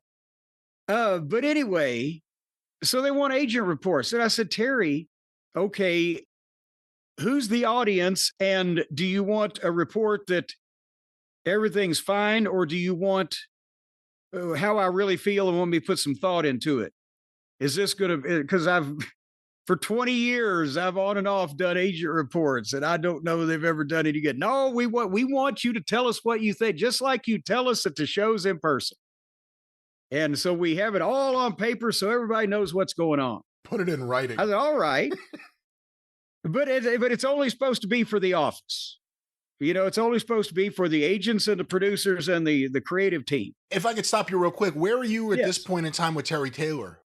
I mean, obviously things would change a little later, but were you already thinking that, he's kind of a snake, even though you've had this relationship and known him for years, or were you cool with him? No, well, I know. I knew that he was somewhat of a tattletale in some respects, but at the same time, no, we didn't have any problems until I'll get to that in a week or two, because I also have the letter that I sent him after he called to release me, and I had the call with Dixie, and then they slandered me in the press. And I have that. We'll get, this is an evolving story. But at that point, it was fine. It's Terry Taylor, he's working talent relations. Okay, this is what you want. Here we go. Because at this point, to be honest with you, Jeff ain't there. So I have little confidence that this is going to go anywhere.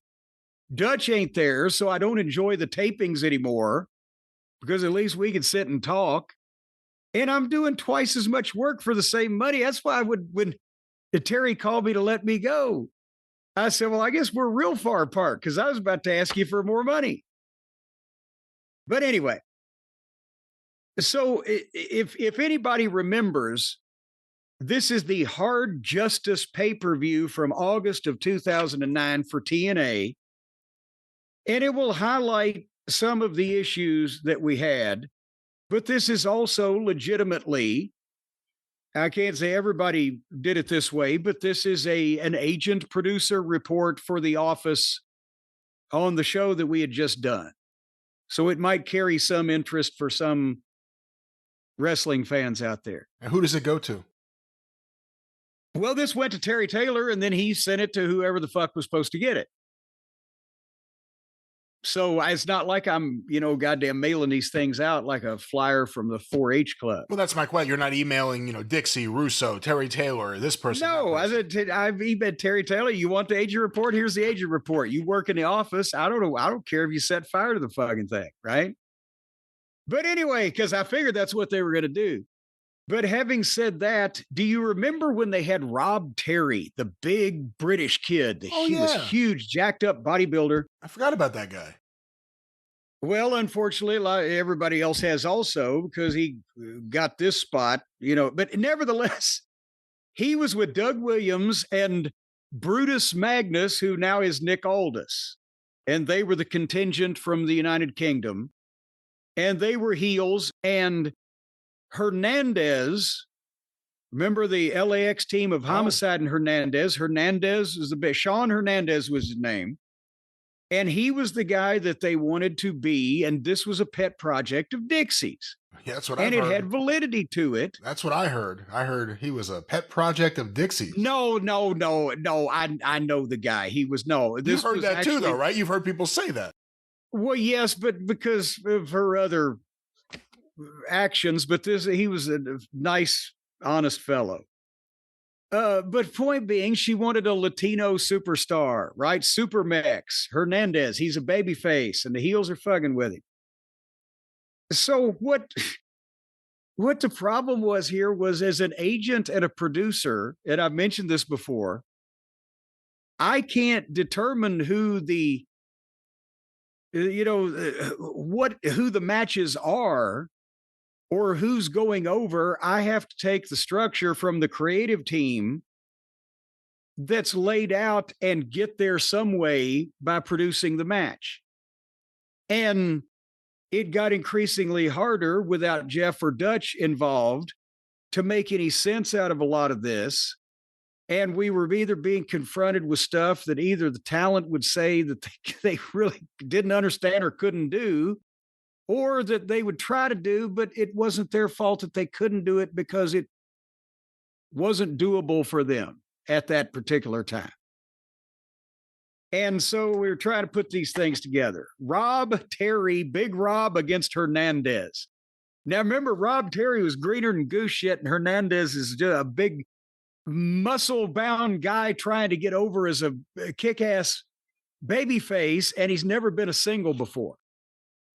So the report was all these guys were on time, great attitudes, took all suggestions, and understood my explanations. I appreciate Vince letting me put this together per my layout idea on my last report, because he would book these matches and then we would have to figure out how that it didn't kill anybody involved to do them. So I told them honestly, they may very well be a pay-per-view main event in 2010, but I felt a regular singles match right now would be a disservice to one or both. Rob has yet to win even one singles match in TNA, so he remains an unknown quantity to the fans. His look pegs him as a top guy, but his experience level may expose him without an experienced opponent to carry him and make him a monster. Conversely, Hernandez is not that guy, because at this stage of his push, he needs to physically dominate. The Brits, Doug and Brutus jobs were to bump for Hernandez so Rob wouldn't have to, then get their heat back by winning their tag team match.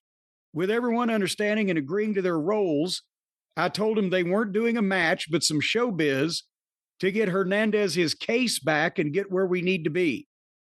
Because apparently they had, what was in the briefcase? God damn it. Who knows? They'd stolen a case from him. He had something that they stole from him and he needed to get it back. It was a briefcase that entitled him to something somehow.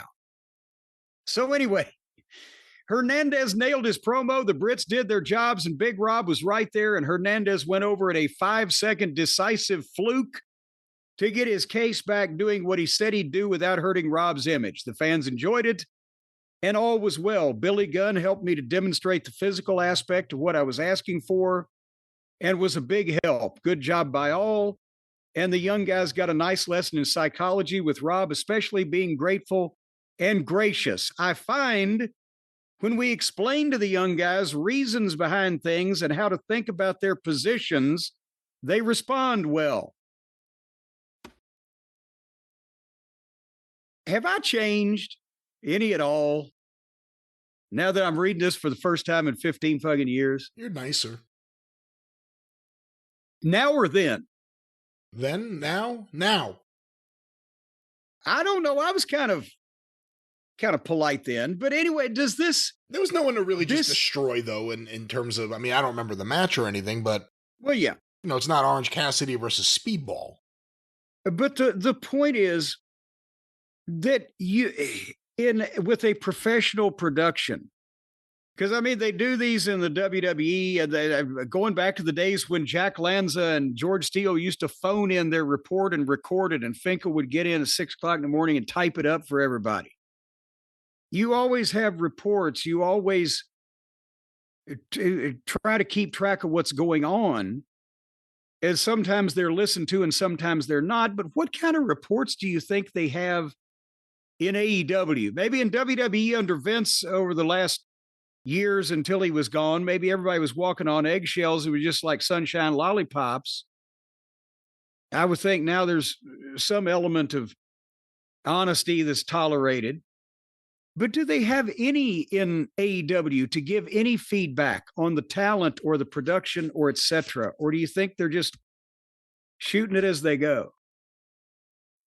And again, these are the matches that I personally agented, and then I had some comments about the rest of them, but they gave me Hernandez, as we'll get more into with these, because he needed some seasoning and some instruction to get to where they wanted him to be. And he was a great talent and he's eager to learn. But one of his problems was he was older than everybody realized. He was like in his 30-something, and he had never, besides being in the tag team, had never had a spot. So, he was kind of floundering with a singles push.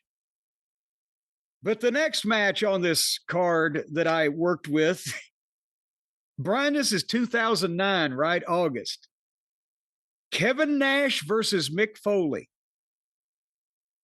Now, wow. I don't remember where Mick was in retirements at this point. But this was 10 years after the Super Bowl had the thing where he got fucking hammered in the head with chairs 15 times. And remember, by what, 2002, I believe he had been done in the ring in the WWE, and then they made him a big deal to come in. He wasn't going to wrestle, I don't think, at first, and then they had him wrestling. Whatever. This is 2009, and I know people are, well, if he was only 45 at that point, or whatever the fuck, but it was Mick, and he's had his physical issues, everybody knows, and Nash. This was not, he's older than me, I think now. So he was almost 50 at this point and with multiple injuries, right? So this is the problem when you have a mark as Booker. And Russo wasn't the same kind of mark as Tony Khan is, where he's almost a fangirl about all these things like the flying and the gymnasts and the belts. Russo was a mark for his own shit. And his own shit was the Attitude Era. And that's all he knows how to fucking do. And that shit gets old quick, but what gets old as well is the people that did it, right? So they had booked a match, and booked a match between Kevin Nash and Mick Foley. And at the production meeting, Russo had sat there and blurted out this match that he saw them having in their head. And I don't know if you can imagine, but he just envisioned that this was Raw from 1999 for Cactus. I don't know what he was envisioning for Nash, because I don't know if Nash ever did any of this shit in his life. But somehow Nash was going to do a heinous amount of shit to Mick. He'd throw him through this, he'd power bomb him through that, and he'd fucking choke, whatever. And it sounded like a great fucking match, but I thought, Jesus H. Christ, he's not living in the real world. So I have to go and delay the information over to the talent, right? And this got increasingly more entertaining to come and tell the guys what they were supposed to be doing, as we lost all of our voices of reason. And instead, we're at complete mercy of this. So anyway, I will now read my agent report for Nash versus Foley. We talked at TV about the issues surrounding this match. In the interest of fairness, I must point out several facts. While the first match layout Vince gave them was superior to anything that was done, Mick told me flat out he didn't know if he had that match left in him. It wasn't that he didn't want to be beaten up that badly, but rather he knew he wasn't the Mick of 10 years ago and might not be able to do that extensive a job of selling. At least that's the way he phrased it to me. Basically, Cactus came to me and said, Corny, I don't think I can do these things anymore. And what the fuck am I supposed to know? The goofy Italian fuck that took one bump and got brain damage tells you need to get goddamn thrown through some furniture, motherfucker. Right? So anyway, in their defense, the following things were good. Nash worked harder than he has in a long time and bled more than I have ever seen him bleed. Probably helped by having his son watching him live for the first time. This indeed was Kevin's son that passed away here a couple of years ago, or however long ago. He was like 12 or 13 then, and he came because Nash wasn't wrestling that much anymore and hadn't wrestled a regular schedule for years and years. So this was the first time that his son was getting to see him wrestle. At a combined age of around 95 years, both guys did work hard, and Mick's juice was way beyond what he needed to do if he was just phoning it in. They both went out and got juice. 50-year-old fucking millionaires at a goddamn amusement park trying to salvage this thing, right? I'm not even knocking Nash at this point.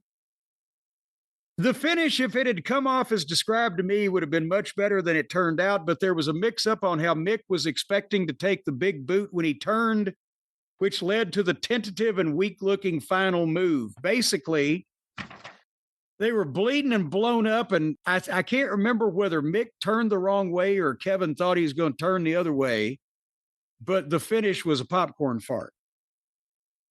Overall, except for the finish, it was more than I expected from two guys in this physical shape. We learned a lesson about putting two guys of this age in a major singles match, and Vince already told me we are heading away from that. So even though this match caused some consternation, I don't think it was the worst thing that ever happened to us. They were heading away from the Over the Hill gang until 3 months later when Hulk Hogan showed up. But do you see what we're working with here? And by the way, it wasn't just Hulk Hogan. That's the joke. He brought along the old Hill Gang, the Nasty Boys, and everyone that was around back in the day were all of a sudden on TNA for one night, or at least one night, starting one night. So and again, I know this is the guys. This is Mick Foley. This is Kevin Nash. My heart bleeds for, them. They're tough guys. But this is the kind of shit you had to deal with when you had people that had never been involved in this shit in a meaningful fashion, telling the boys what to do. You're telling Mick Foley, go out there and potentially get some more brain damage. No wonder same thing happened to Daphne. Anyway, would you like to hear about the main event, the three-way between Sting and Kurt Angle and Matt Morgan? Oh, wow. Yeah. No problems with these guys being on time, attitudes, or taking direction. And that was something they were wanting us to comment on because so many people had pissy attitudes. No problems with one exception, which I will explain momentarily. Even with his personal issues over the weekend, Kurt laid out the majority of the match and switched it on when he got out there. I would be lying if I said what the issues were, because as Kurt himself has admitted, there was numerous ones at that period of time in his life. And I'm not trying to knock Kurt, but this is what was going on at the time there. Sting forgot a couple of minor spots, but overall was good as he could be. He's working his ass off, but he's 50 years old, and we have to realize that. Morgan continues to grow and take major steps by being in with the top talent. So, of course, they started burying him months later and kept using Sting and Kurt until he was near death.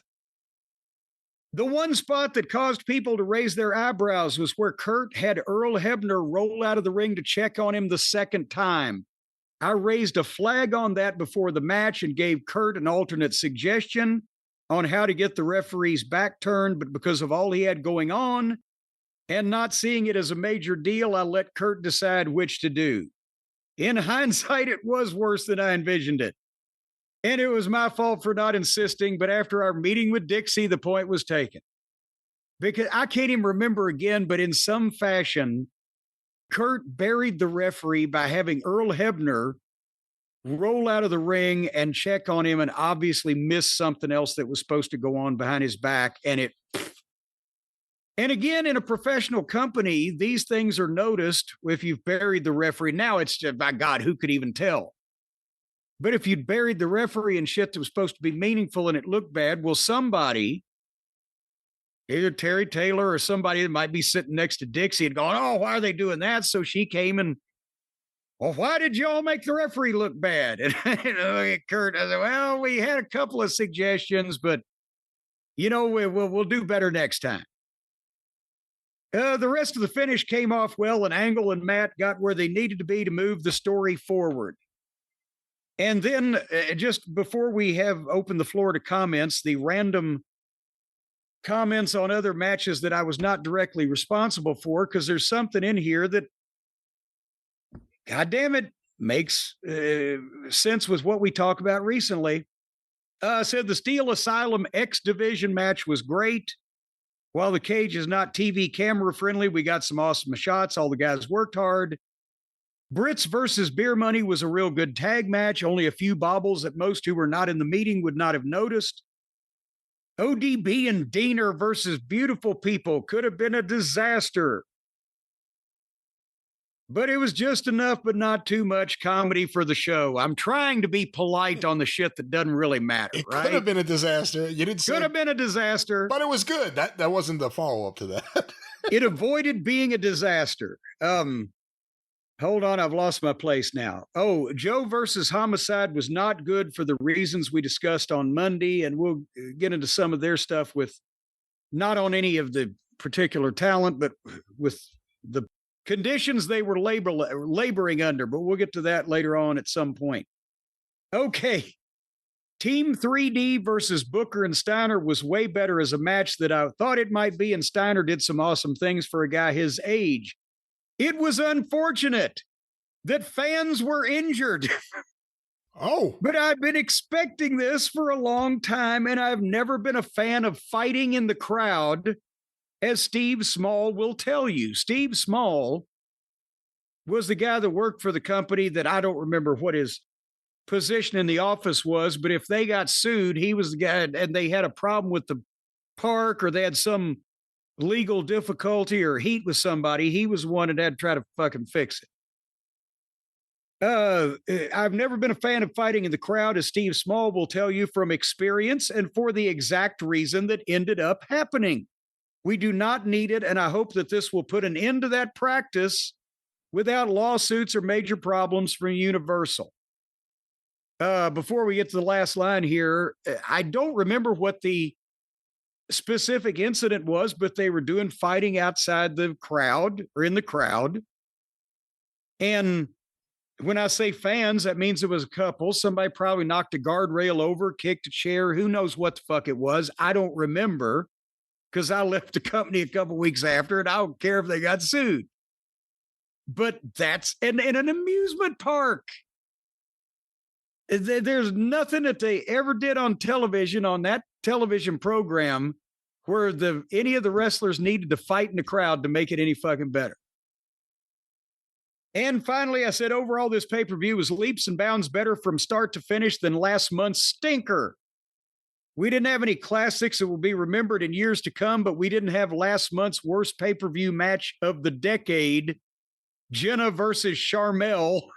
Oh my God. To leave a bad taste in the fans' mouths. I thought I was very diplomatic. I think that's nothing but diplomatic, considering, the fact that everything didn't begin with fuck Russo. I think it's diplomatic. Well, but in all honesty, it was 3 pages of fuck Russo because that's what he realized, and it couldn't be anything else. To explain what was good and bad about the program and the matches, I either had a choice of blaming the talent when it wasn't their fault, or blaming, and I don't know how far you want to go with these. I got a bunch more. We'll do it in parts. But it wasn't, I didn't want to blame the talent for being put in positions where what they were being asked to do wasn't going to work. So we tried to find ways, instead of starting from scratch and doing something positive to begin with, which would have been the easiest and quickest and best thing, we were handicapped by having to take what we were given by Russo and then figure out a way to make it work in the real world and either not hurt anybody, not make anybody look stupid, or not bury any of the top talent that we were trying to depend on to draw rating and or sell pay-per-views. And with Jeff Jarrett, who I always considered the head of the company, Dixie Carter's a rich bitch with fucking, hardworking parents. He's asking me to take care of the goddamn show. So I'm either going to goddamn show up and just do whatever the fuck anybody wants to do and say yes and let everything be the shits, or I'm going to help the young guys that are working hard try to learn how to do this, and I'm going to try to keep the older guys, several of whom were already on substances to deal with their physical issues, keep from having to kill themselves. And also potentially try to keep the company from being sued. So as a result of that, Russo realized that in a roundabout way, every month now, I was sending in 10 pages of why he's a complete fucking idiot. So, because I don't remember the timeline, was it around this period of time where, it later came out, it wasn't just guessing, where he was emailing Dixie ripping you? Oh, I don't even remember what time period that was, but I think that was much earlier on because Jeff was still around. No, he'd been doing that since he was ripping Jeff in the same email he was ripping me.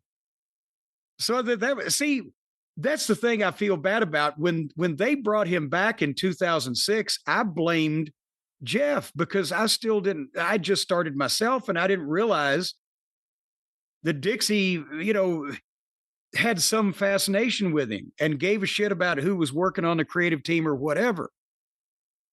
I thought, why would Jeff do that? And he couldn't actually come out at that point in time and say, no, I don't want it. But later on, when I realized, no, it's fucking Dixie's issue. She's the one that wants him around.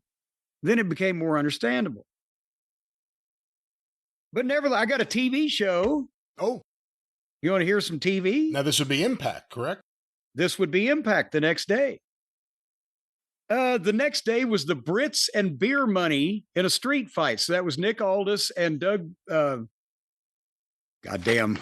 I started to say Doug Gibson, that goof in fucking Virginia. What's the English fella's name? Now I'm scared it out of myself. No, it's Doug Ward. Well, he worked as Doug Gibson. No, Doug Williams. Oh, God damn it. Marvin Ward. That's what I'm thinking. Marvin Ward. Well, he worked at all those things. Not very hard.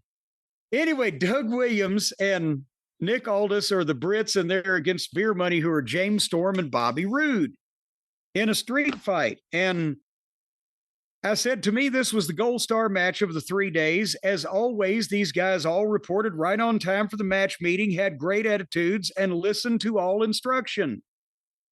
I told them in light of the afternoon meeting with Dixie, she had started having meetings with talent where she started trying to put her foot down and shit. Everybody needs to work hard for the rah-rah. Everybody's fuck. Anyway, I told them they had 6 minutes to go out and get over and burn the place to the ground or just have another routine bullshit weapons match. I gave them an outline of a street fight that still told a story and gave them a set of weapons for a serious fight, not comedy. They all had input as to what specific moves would be and made good suggestions. It was a team effort. When all was decided, they did exactly what was agreed on and didn't deviate from the plans. In execution, this could have been great or a flop. It was up to them, and they delivered. And here's the line, Brian, and this made me realize that I knew the guy. I showed Dispenza how I made the gimmicks and fixed the board to break so he can do it in the future if I'm not around. That has to be Chris Dispenza, the guy that's suing AEW for Moxley throwing him down. This was 16 years ago, and he wasn't a fresh-faced fucking high school kid. So I'm assuming he's around 50 at this point. Maybe that contributes to why he was a little more fragile. They worked their asses off. Fans loved it. Both teams were better off after it was over. So again, they're booked. Okay, they got a street fight. And we've ended up giving them 6 minutes. And I don't know, Storm, I'm sure. I don't know what Rude's experience was. And the guys from the UK, I don't know if they were doing street fights then, but they just say, go out and have a fucking street fight for 6 minutes.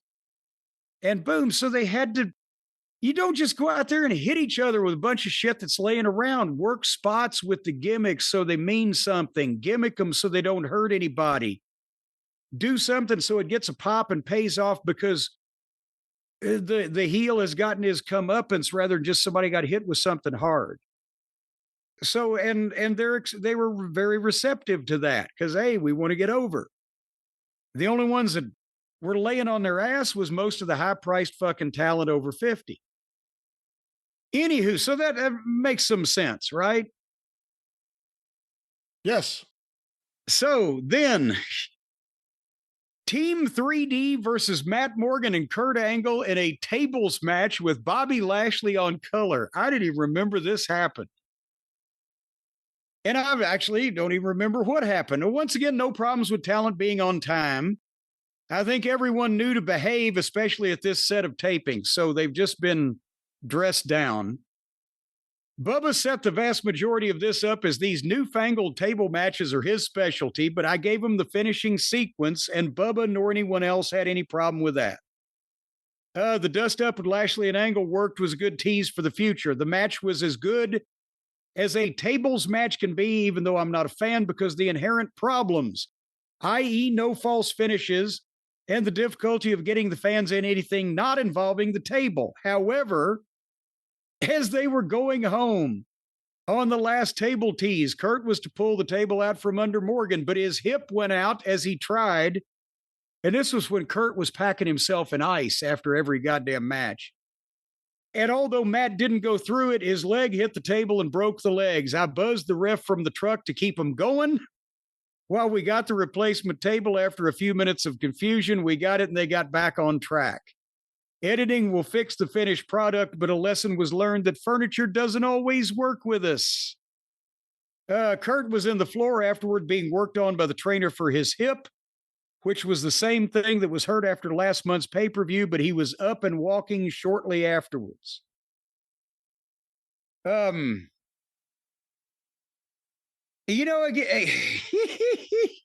there was such a big outcry from wrestling fans around this period of time, because this is when WWE decided not to bring Kurt Angle back, and, the rumors that at least came out were that they thought he was, one bad night away from death, and they didn't want another death on their hands. On the roster, however you want to phrase it. What concerns did you guys have in TNA? Because he came in there and had some real physical matches and the stuff with him and Samoa Joe, a bunch of stuff. Were there the same concerns in TNA, and did they start to dissipate? I mean, what was it like with Kurt Angle around this period of time? He had the complete opposite problem that most of the high-priced WWF veterans had, in that most of them wanted to sit around on their fucking ass and not do shit for their money, but he wanted to work too hard.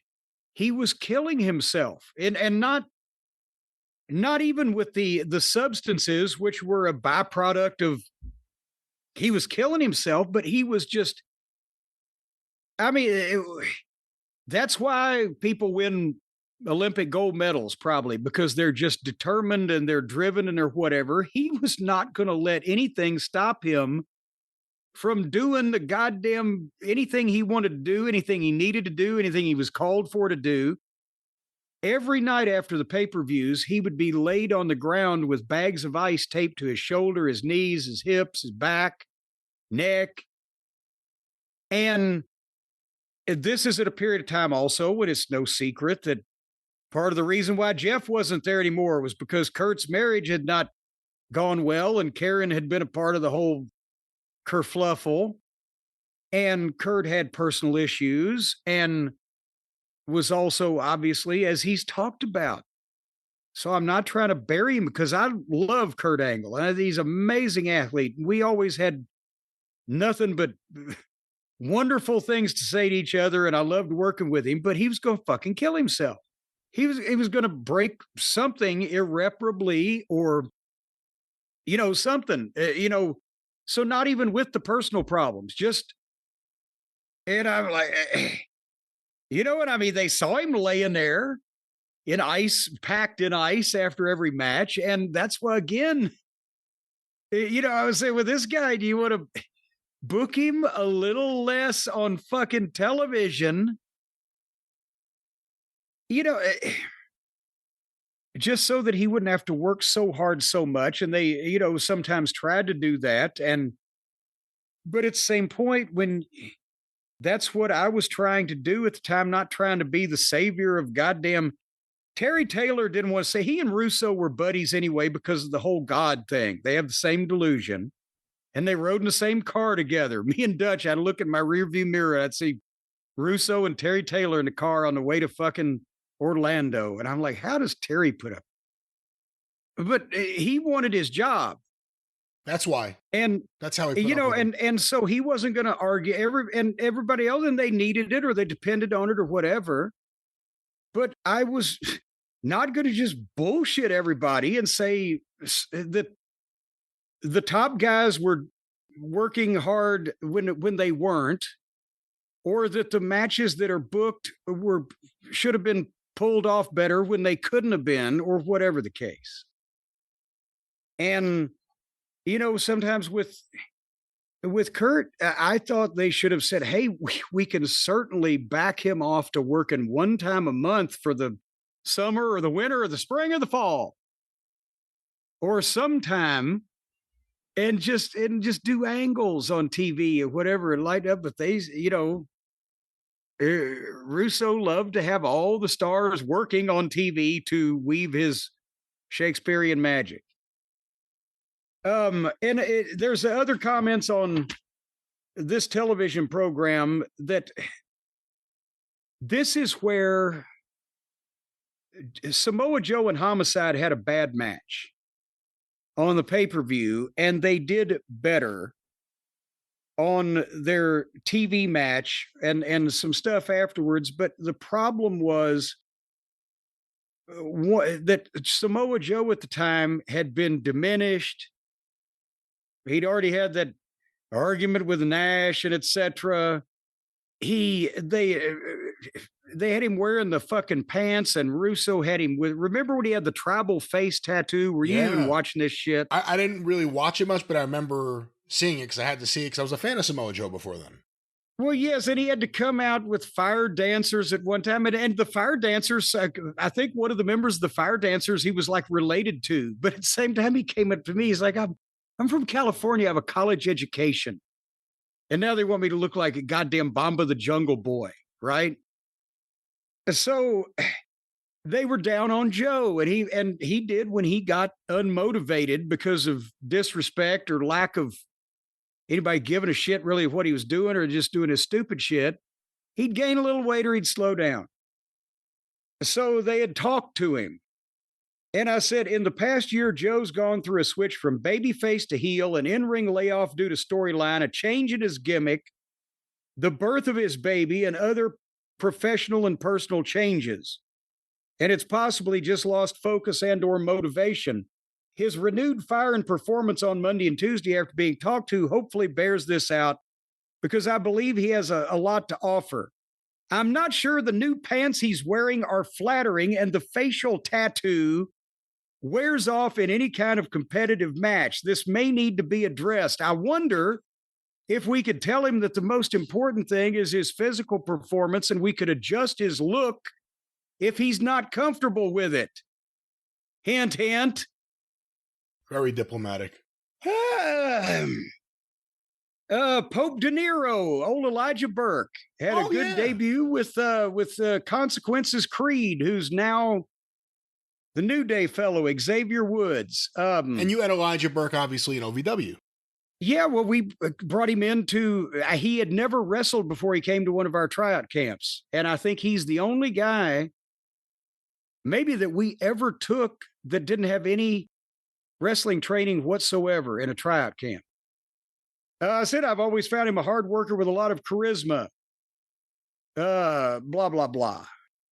But anyway, there's much more, but we're running long. But we will get into some interesting things over the next few weeks, including, well, our friend Sheikh Bashir that had been canceled previously. Poor old Sean Daivari that had been kicked off SmackDown and the UPN network. He comes in.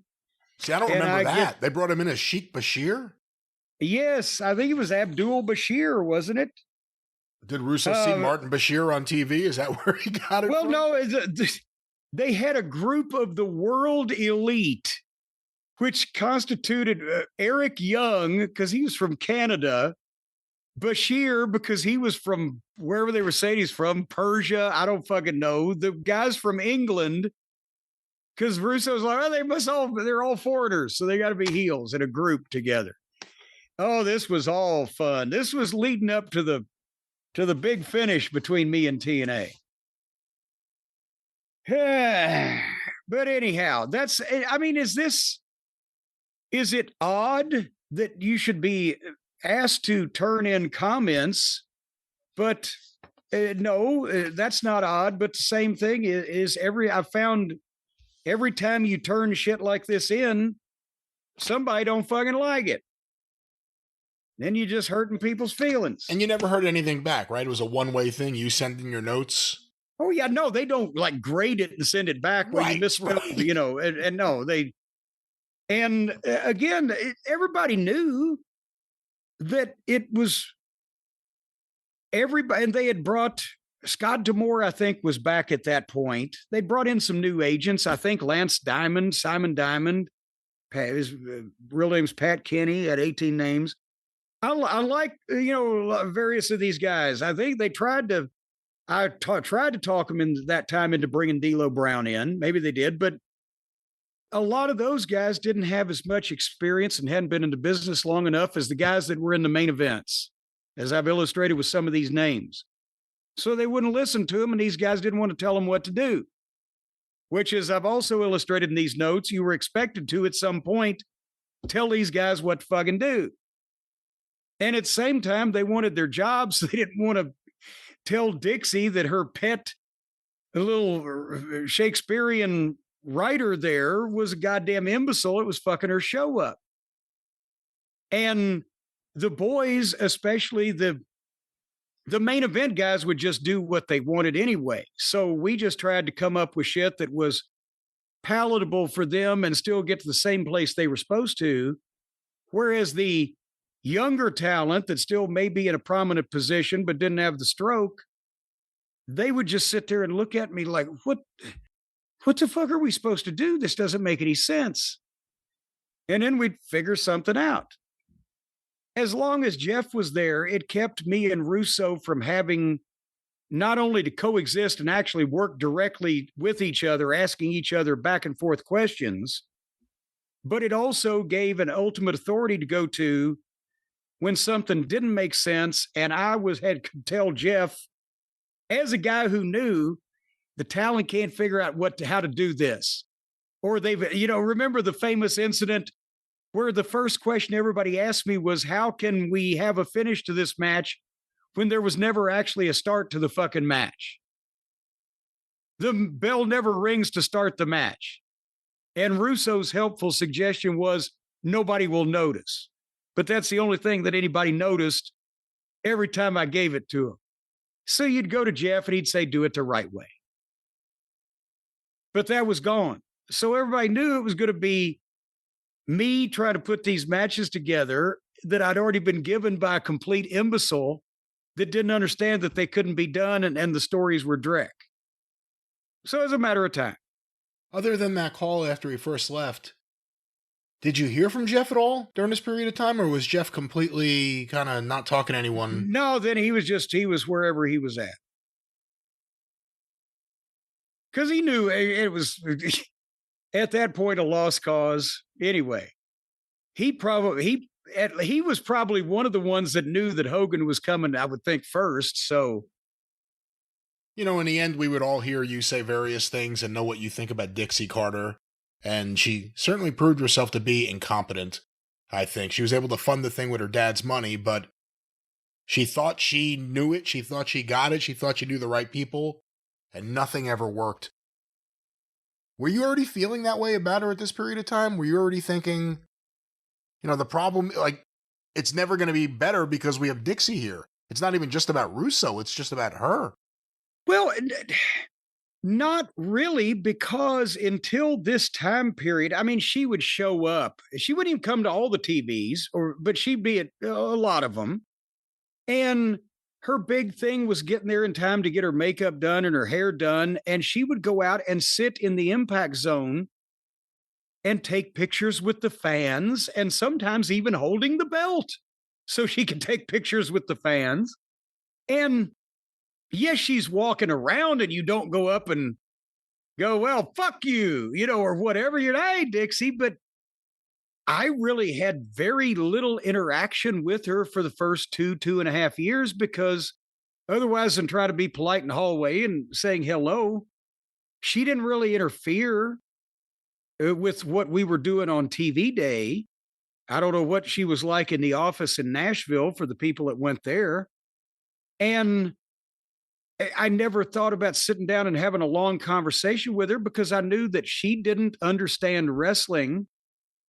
And why am I, other people wanted to talk to her and get friendly with her because then she's the boss and, she will continue to employ them. I dealt with Jeff. I was working for Jeff. I'm not there to be nice to people. I'm there to work, do this fucking show. So I would, nod and say hi and pass comments with Dixie, but I never had occasion to interact with her that much. And it was one of those deals where I need 5 minutes or 5 years. Anything in between ain't going to do either one of us any good. And she had been made aware of the fact that I would just as soon have run over fucking Russo with a pickup truck and then backed over him to pick up the goddamn unbroken pieces from the very start. And after I gave my notice to Jeff and Dutch, it was talked out of that and continued to show up there. I told her at the start, I'll work with him. I ain't going to beat him up. I'll work with him, but that's it. We ain't going to be friends. And otherwise than that, until this time period where she realized she's getting reports of all the problems with talent and everybody's got a bad attitude and people are showing up late or don't want to do this. And fucking Jeff is gone and Dutch is gone. And all of a sudden she realizes, wait a minute. They were actually kind of running this thing because, Russo comes up with all this bullshit storylines. But if the guys don't want to do what he wants them to do, they instead of just doing what they want to do, we need to have somebody else to figure out how to make it palatable or talk them into it or do something. And that's the service that all the people she let go were performing. Do you think in her heart of hearts, if she does indeed have one, do you think she realizes she was wrong? Do you think she understands how important Dutch Mantell was to the company and that you were for a time to the company? Do you think she realizes all these years later, as much as she may personally like Vince Russo, that maybe he wasn't the person whose creative vision she should let her company follow? I mean, What do you think? I don't think that people ask her every 3 months just to keep track of, how she feels now, but I haven't ever heard that she's ever realized that Russo was a fucking imbecile and it just did damage after damage. And, maybe she knows that Hogan and Bischoff were a mistake. She might have figured that out, but I think old Vinny Roo was smooth enough to convince her that he knew what the fuck he was doing. And she's never abdicated it, or whatever the correct term would be. And I don't know if she realizes that, she could have been a big, important part of the history of wrestling in a positive way if she had provided the money and, for all intents and purposes after that, just stayed out of the fucking way and don't ever make any suggestions. But because she fancied herself, she's like the wrestling version of that Ice Barbie, that Christy Gnome that dresses up in costumes for photo ops. She would come as the owner of the company. She'd come and run the knockouts out of the makeup chair to get her makeup done to go out and sit with the marks. She wanted to be on Real Housewives of Nashville or some shit. She fancied herself some type of rich, hotty-toddy celebrity in Nashville and has that kind of outlook. So she thought she had to put herself in there somewhere just to make sure everybody knew she was there. But if she'd have just stayed out of the goddamn way and provided the money, maybe it would have been a different story. Do you think it would have worked out better for Jeff around this period of time if he had just plowed her with wine? Oh, if you had put a period after just plowed her, I think you mean plied her. I don't know. I think you mean plied her with wine, but that's the thing. Jerry Jarrett, bless him, he's gone now, but he swore up and down to me. He was laughing. He said, Russo's fucking her. Because he was the first one to have to go through that. He quit the company that he started to not have to deal with Vince Russo and didn't speak to his own son for years after that. And he was convinced that Russo was fucking her. I said, no, of all the rumors, Jerry, I promise you, not because I think she wouldn't, but because I know that he wouldn't have the balls to. But Jerry was convinced of it. Is that because I said, you were there at the start. Why does she think that he should be involved in anything? It's like the Vince Shawn Michaels rumors from people who were there. When they say that they thought there was something going on, it's because of the same kind of attitude. I can't understand any other reason why this person will be tolerated. Unless they were fucking, nothing else seems logical. You tell that person to fuck off. And, it turns out when they went to, I guess, what's the story? Jeff went to Dixie for PR because she was a Nashville PR person. And then she hooked him up with her dad and Panda Energy. And I guess the real thing was she just wanted a job. She wanted to be involved with the whole thing. Well, that's how she inserted herself in the middle of the thing and saw a chance to be on television. But yeah, their original investors had conned them with information and inflated the numbers. So they thought they were doing better than they were. And they had gone to her for PR for her firm in Nashville or whatever, advertising. But when they brought up in conversation with her that, yeah, geez, our investors are screwy and we may be in trouble here with this. That's when they found out her father was a goddamn multi-millionaire Texas oil man. And that's when she said, oh, maybe my dad would be interested. They're like, who? What? There you go.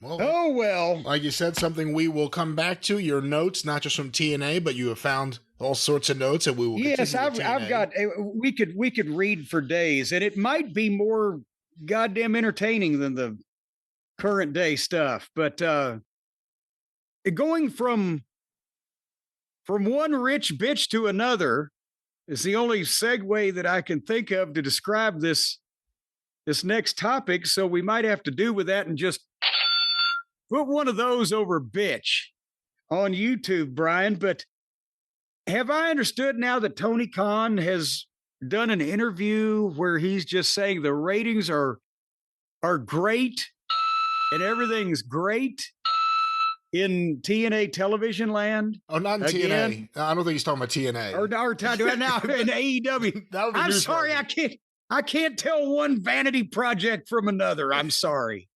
Apparently, Tony Khan, I have video here in an AEW hat, sunglasses, is in Cannes for the Cannes Film Festival.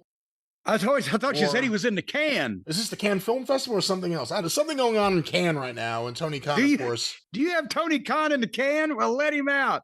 Well, Tony Khan's there, and the question of the viewership came up, and I will say, and I've said this before, we've heard from a couple of TV executives who have both completely shot down the idea they had 500,000 streaming viewers for every episode of Dynamite. We've heard from people within wrestling, same thing, shoot it down. I know some people who got in touch with me from the entertainment industry, they shot it down. And then there was a report the other day from one of the wrestling reporters I saw, I forget who, and I apologize. Same thing. I think the quote was, if they were doing that amount of viewers, you'd be seeing executives doing backflips. Yeah. So, well, and that's the thing. It doesn't make any sense to begin with because they went on Netflix without losing. Really, they were already on the downhill rating slide. They've lost some people since then, but it's kind of stabilized. But they were already losing viewers. They didn't lose any appreciable amount of viewers with the Netflix switch. So suddenly, 500,000 people, as many as are watching on television, and now just decided to watch this brand new program that doesn't even get promoted by its platform. And on that topic, we'll see where we are at the end of the program. As of now, due to the Juneteenth national holiday, we do not have ratings for AEW Dynamite because this is an interesting episode to see what the ratings are going to be for this one. Boy, howdy. Let's go to this audio now, Jim. Tony Khan and Cannes talking to Yahoo Finance. Tony Khan in the Cannes.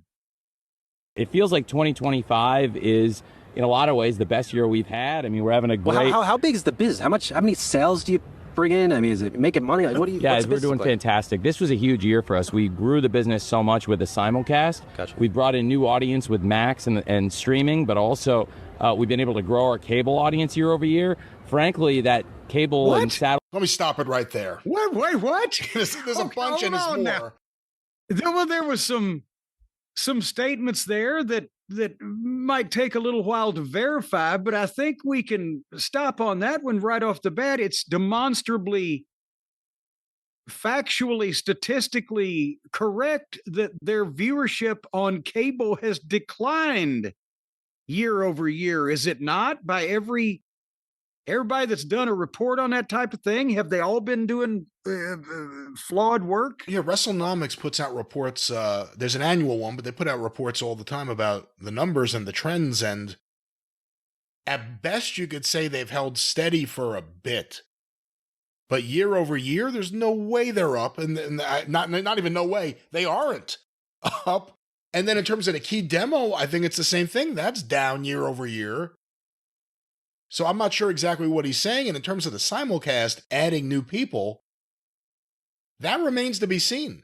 And how many? Well, but okay, but if it added a couple of 100,000 new people, that would only kind of offset the couple 100,000 they've lost since this time a couple of years ago. But do you think that Tony doesn't mean to just make incorrect and lying statements, but that he's just so used to, so accustomed to saying everything's great and everything's up that it's muscle memory and he doesn't think about what he's blurting out? Well, the other thing is, it is important to try to posture and present everything in a positive way. Not just not just for wrestling fans, but he's over there in Cannes for a reason, for the business community, for people. Yeah, but that's why I was saying he was doing such a good job of saying stuff that you couldn't just Google and find out was bullshit until he got there. And then he's making broad declarative statements that are completely easily disprovable.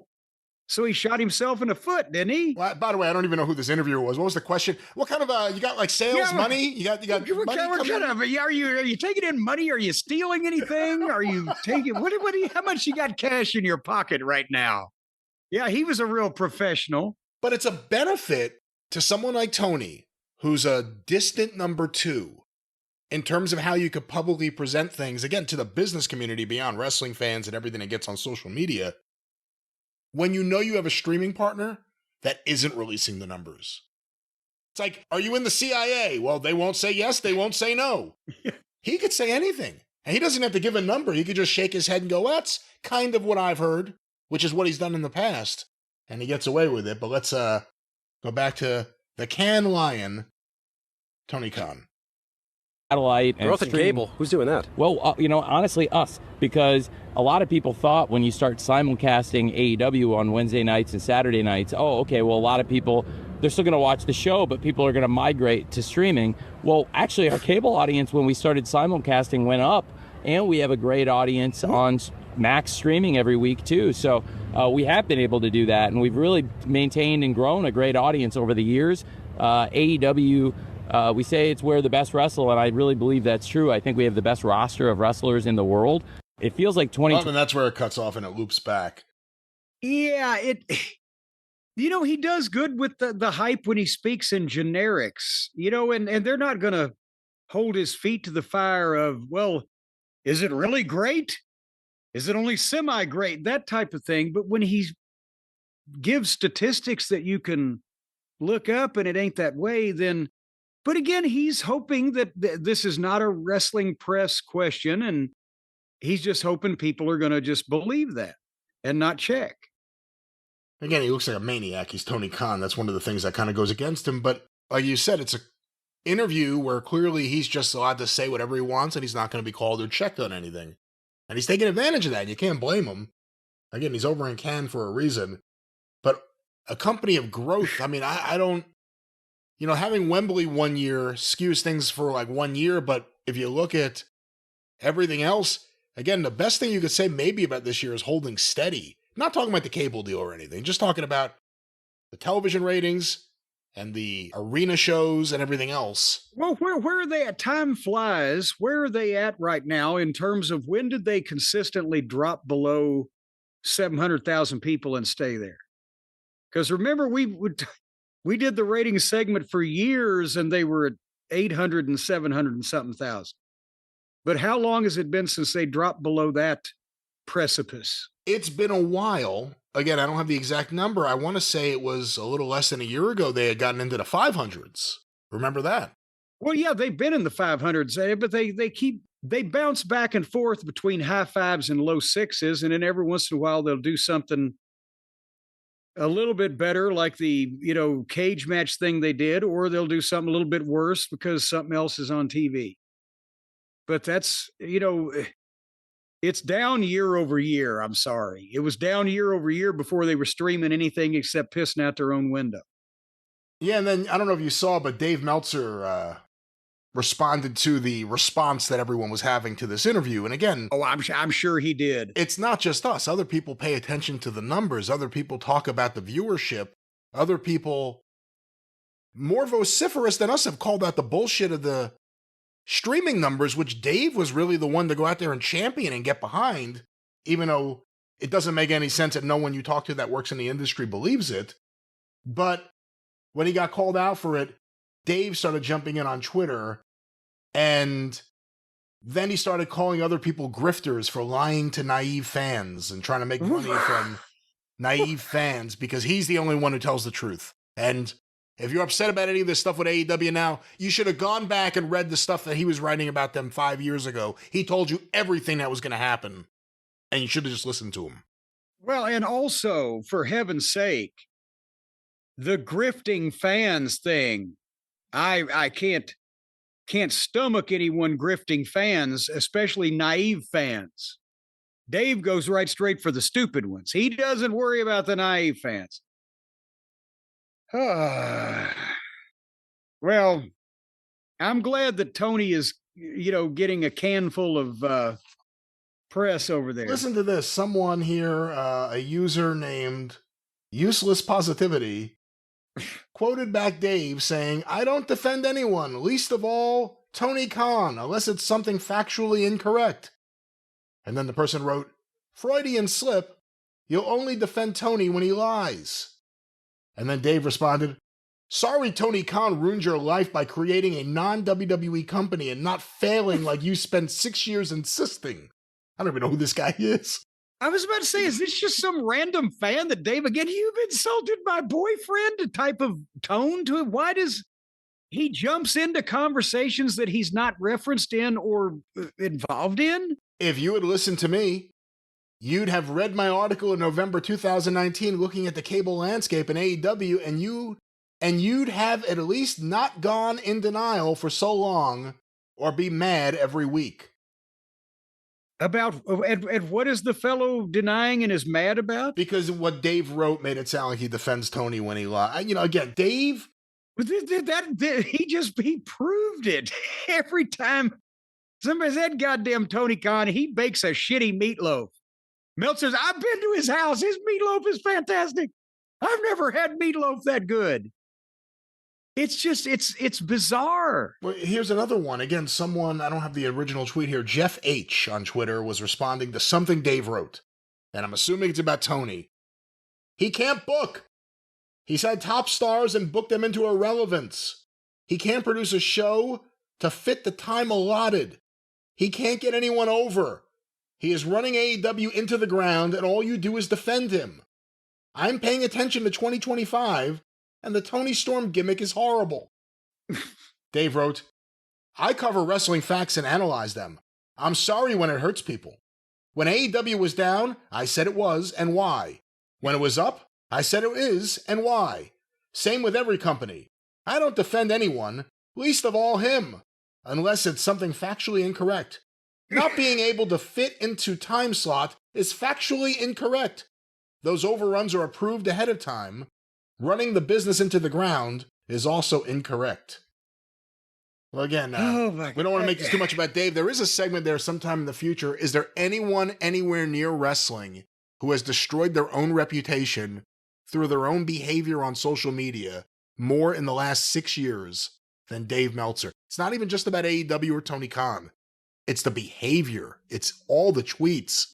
It's the talking down to people. Just sounding like a dick. The lack of self-awareness of realizing you're not smart just because you constantly tell people you're smart, you study, and you know all these things. I don't know if I've ever seen... There are very few people, like I said, in pro wrestling, not just journalists, who have taken themselves down to the point he has. And again, I got to think it's affected their business because we've heard a lot we've heard from a lot of former Observer readers and website subscribers. So again, more about that in the future. But but now that's not fair to say, because there's a lot fewer wrestling fans in general than there used to be, thanks to productions like AEW and the like. People have just said, fuck it, we'll go watch fucking cribbage. yeah, well, that's the Tony Khan update, according to him, and we don't have numbers. That may be the closest thing we get to ratings. We'll see how things go.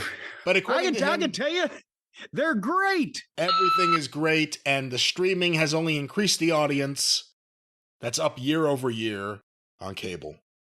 Yeah, well, I've got to go right now and emit a stream, so we're going to take a short break, and we'll be right back. And we're back. Oh, I feel so much better. All right. Brian, now that I feel better, would you like to start making everybody feel worse and talking about the Grand Slam from Arena Mexico in AEW land? Their big 2.5 and 6 minute hour fucking extravaganza or whatever it was. They're endless in the States, endless in other lands. I want to talk about it. Before we get going with the matches and the many, many, many people in the many matches. Many people. What did you think of the look? Beyond AEW, because it was really more the Arena Mexico look than any AEW look. It was more like AEW broadcasting a live show from Arena Mexico than AEW Dynamite. Yes, and well, it always looks better when you've got a big crowd in a big building. And they did. And now the thing is, they didn't fill the place completely up, but I'm not even blistering them about that, because apparently this was a Wednesday night. They always run Fridays in Arena Mexico. They had some other show. Did they have like 3 or 4 shows in this giant 18,000 seat building, all in like a 7 or 8 day period? They had a few things going on.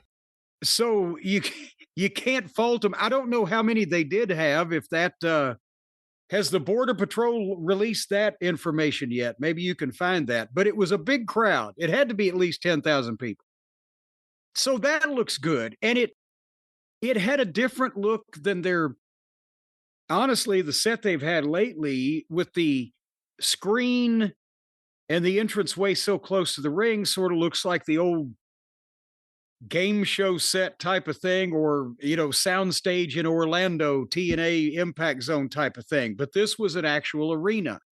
Now, that fucking entranceway they had, with that long flight of stairs, I said, one of these motherfuckers is going to just take a horrible bump, or they're going to try something, but they didn't do it, thankfully. But boy, when you come out in an arena like that, with TV lights in your face and all this other shit going on, and you're trying to be yourself, right? You don't want to look down at these 10-inch wide steps, of like 10 or 12 of them in a goddamn row, headed straight down at a 45-degree angle. I don't know why they did that. But did you find any figures yet? Actually, I do not have any figures. I'll keep looking. Well, I figured that there was still a lot of figures there. Sockface is worse gargling in Spanish than he is in English, because he had to do the bilingual introduction, and he's just so, at the start of the thing, over the top with the... But nevertheless, what did you think, before I go into this, Brian? Honestly and truthfully, what did you think about their choice of having Hangnail Page come out and speak in nothing but Spanish for the first 5 minutes of the program? 2 separate thoughts which may not exist together well. I thought that was really cool for the people there. And that's a really cool thing for Adam Page to appear at Arena Mexico and do a promo in perfect Spanish. Sounded great. On the other hand, for the viewers at home, they may be like, what am I watching? Is SAP on? I'm not sure what's happening, but it was a long promo in Spanish. I doubt it ran people off more than may not run them off as much as the average Adam Page promo. But, again, like I said before, this Dynamite felt more like AEW live from Arena Mexico versus AEW Dynamite on the road in Mexico. Well, and that's part of the problem is Tony is a mark for this type of stuff and wants to be so authentic that he will sacrifice the viewing experience of his goddamn television audience. And I'm actually impressed that Adam Page can speak Spanish. I get he took it in high school. I don't know how he speaks Spanish, but he speaks Spanish. But he came out and instead of, again, it's a wonderful babyface thing for the local crowd. And it's impressive for the American audience that this guy's bilingual. Many people would have suspected he was bi something, not lingual. So he's showing a talent. I'm not arguing with that. I'm arguing with the choice that they made not only for him to never speak any English, but that somebody had the brilliant idea, probably Sockface, because I'm sure in the production meeting he piped, I speak Spanish. I know all the holes in Spanish too. So the idea was he was going to translate in between remarks what Adam Page was saying to the United States television audience. And that didn't work. For one reason, because Page never gave him a break to. And I mean, Page apologized at the start for, that's what at least Sockface is telling us.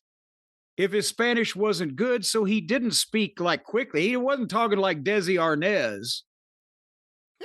But at the same time, I'm saying he wasn't that good. Segment one. What a great. Well, I'm just saying, so he wasn't that good, but he wasn't making a statement and then pausing so that the interpretation could be given by Sockface. And Sockface is doing like a golf announcer underneath it. And he just told the people that he's saying that his dick is red and raw and it appears he's gotten an infection from whatever the fuck he's saying, right? You couldn't hear not only because Dick was golf announcing it, but because Page, who had the PA mic, was then talking over it with the next statement. So it sounded like the San Antonio TV with the English and Spanish announcers standing side by side, except they were calling golf. And so that's I know it. Again, I can't speak Spanish, but I assume if you can, it wouldn't have been hard for him to say 2 or 3 things in Spanish and then kind of bring the English speaking people up to date. And because even if the idiot Mark announcer had been able to translate it properly, it's not like you hear it coming from the baby face. And even though there were 10,000 people there in Arena, Mexico, there was somewhere around, give or take, 600,000 watching him in the United States that are going, what the fuck?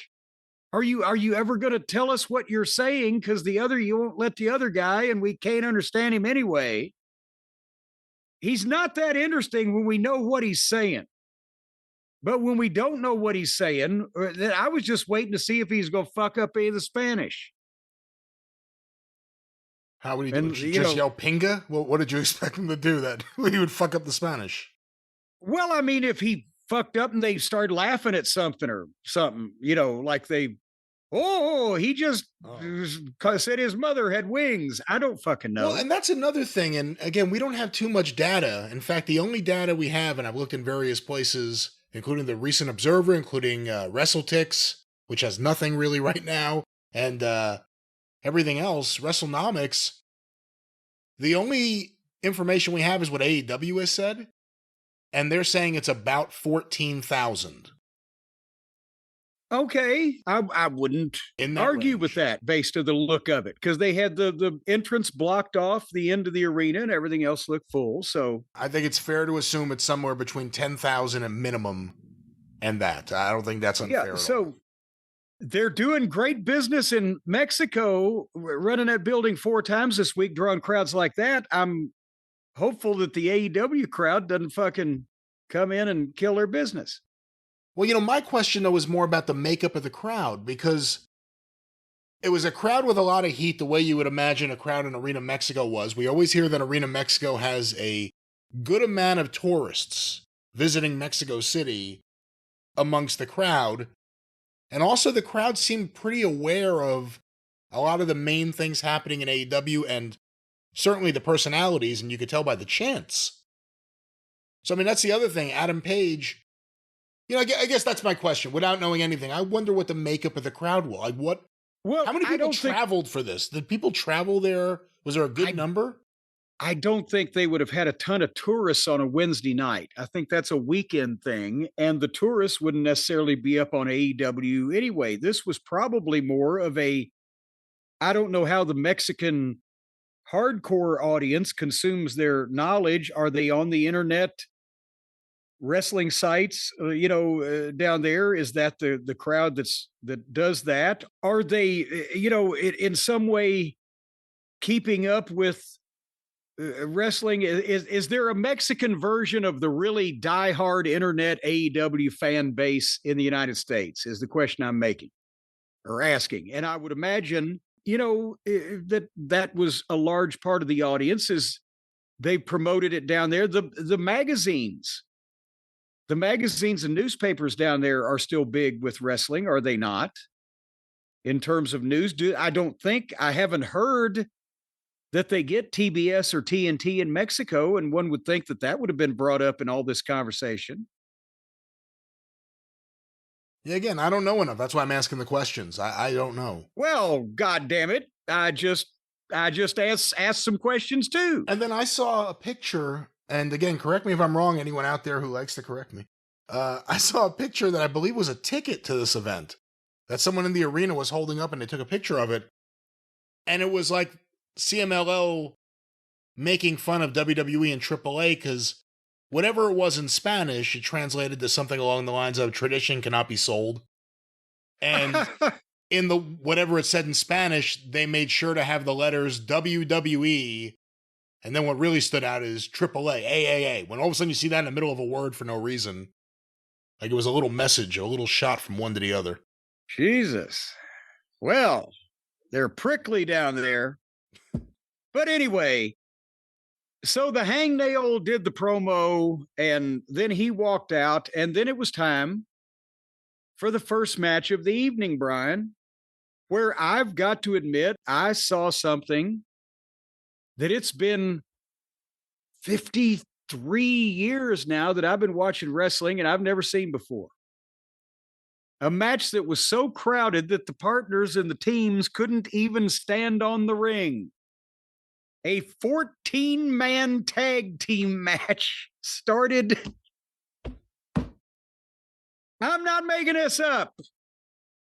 Bandito and Templario and Atlantis Senior and Junior and Adam Cole and Brody King and Danny Garcia wrestled Dax Harwood, Chia, Kyle Felcher, Take a Shit, Lance Archer, Josh Alexander, and Volare Jr. Volador Jr. Volador Jr. Volador. Whoa. No. That's Volare. Volador was Junior. Whoa. Volador Jr. Volador Senior, I should say. Well, just Volador is what we called him. He was a legend.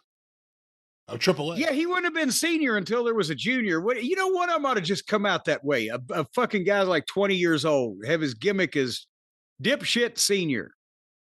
And they go, well, who's goddamn junior? Well, I ain't had him yet. See, the trick would be to find someone who's like 20 years old who's going to come out as the masked dipshit junior. But if their body didn't look so young, but they were young, so then you get like 60 years out of them because no one knows exactly how old the masked wrestler is. So then dipshit senior can have multiple generations of dipshits after that. I think you're talking about Atlantis now. Oh, no, Volador. No, you're talking about Atlantis now with multiple generations of dipshits because holy criminy. So apparently the only person that lucked out was Cash Wheeler didn't make it. There was travel problems for a few of the boys. They had to do a couple substitutions, and poor Cash was supposed to be in this thing. This match was a fucking train wreck. You know what? If you had it on mute, you would have no idea what was going on because everyone's just standing there in the ring, but it's not like in the lumberjack match position. It was so weird. There was one, if there were one guy from, well, there was, if they was one guy from each team in the ring wrestling, there was one more guy from each team on the apron in the corner where the partners are supposed to be, and the rest of them just stood on the floor down on, like the manager. This is the manager position for a team where I would have been managing. And so it was no secret who might get tagged in next because it's the only one you could reach.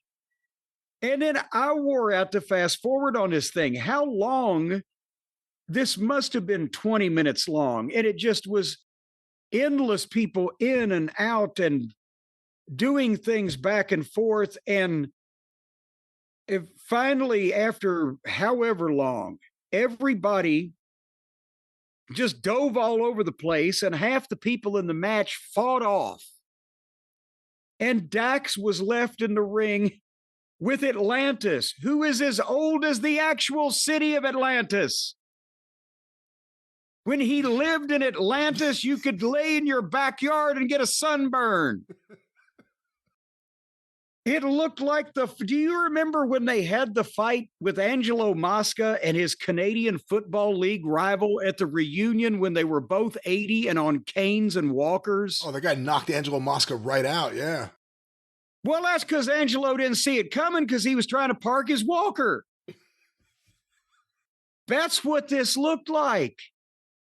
This fucking guy, I said he looked like a baked potato with a lucha mask on, but he's throwing these punches and his fist is kind of open. Either that or arthritis won't allow him to close it, but they're just weak, and he's stiff, not stiff like stiff in the way that he's landing blows hard, stiff in that his body parts will not move. He looks like the goddamn Tin Man before he was oiled. And poor Dax then kicks the shit out of him and does several things to him, and then picks him up off the ground, holding him by the head, and had to say something to him, possibly like, amigo, this is the finish. And Atlanta small packaged him and beat him 1, 2, 3. It's out of 14 fucking guys, including on the other team, a couple guys that don't even work in AEW regularly. They had to have a senior citizen that you said he was 62. Goddamn Bull Curry was moving better at 65. He beat Dax Harwood just because why not? Everybody else does. Well, first of all, was this not that this justifies anything, was this the payoff to the angle last week where FTR beat up Atlantis and Atlantis Jr.? Well, apparently. Just to be in the middle. It wasn't even supposed to be like FTR versus them. It was just this giant match. No, they were going to be on opposite sides with 5 other partners each. But they shot an angle where Dax was beaten up twice by a fucking AARP recipient so that they could blow it off by having the fucking oldest guy in the history of the world beat Dax Harwood in a 14-man tag team match. The fans were really happy, and I'm sure this was a lot of fun in the room. But again, and I'm sure a lot of AEW fans loved it, but to me, I'm sick of the multi-man matches. I'm sick of either, 4-way matches or just multi-man teams. And AEW's been doing it nonstop, especially. But yeah, and just random and mixed up. And we'll have this group of 3 team with this group of 4 against, and the other guys will throw the one substitute in because nobody will notice, and you couldn't really tell. And if you're doing the whole Arena Mexico thing, where are the trashy dancers and the furry midgets? Like, that's part of the show. Wait, I didn't know they had trashy dancers and furry midgets. Actually, I might rather see the furry dancers and the trashy midgets. I think that's one of the highlights of watching it from Arena Mexico is what the fuck's happening over there. It's like, over here there's wrestling Sabado Gigante to get from the back to the ring. You have to go through that. Can you see any of the dancers' fur? No, the midgets have fur. They're furry minis. Well, anyway, the next match on the card, Mark Briscoe versus our friend from the land of the rising sun, Oblada. It's like he's on propofol. I started watching on purpose at the start. Normally, I know they're going to beat poor Mark Briscoe. I know he's going to work his ass off. This fucking guy offends me as a professional, that he's going to show up and ass off like this, that he can't be arsed, as they say over in the United Kingdom. He can't be fucking bothered to try. Even if he's so hurt and broke down, he can't take bumps. He can't try with his face. He can't try with his body language. He can't try with some emotion. He's got no speed. He's got no movement. His shit has no snap. He has no facial expressions.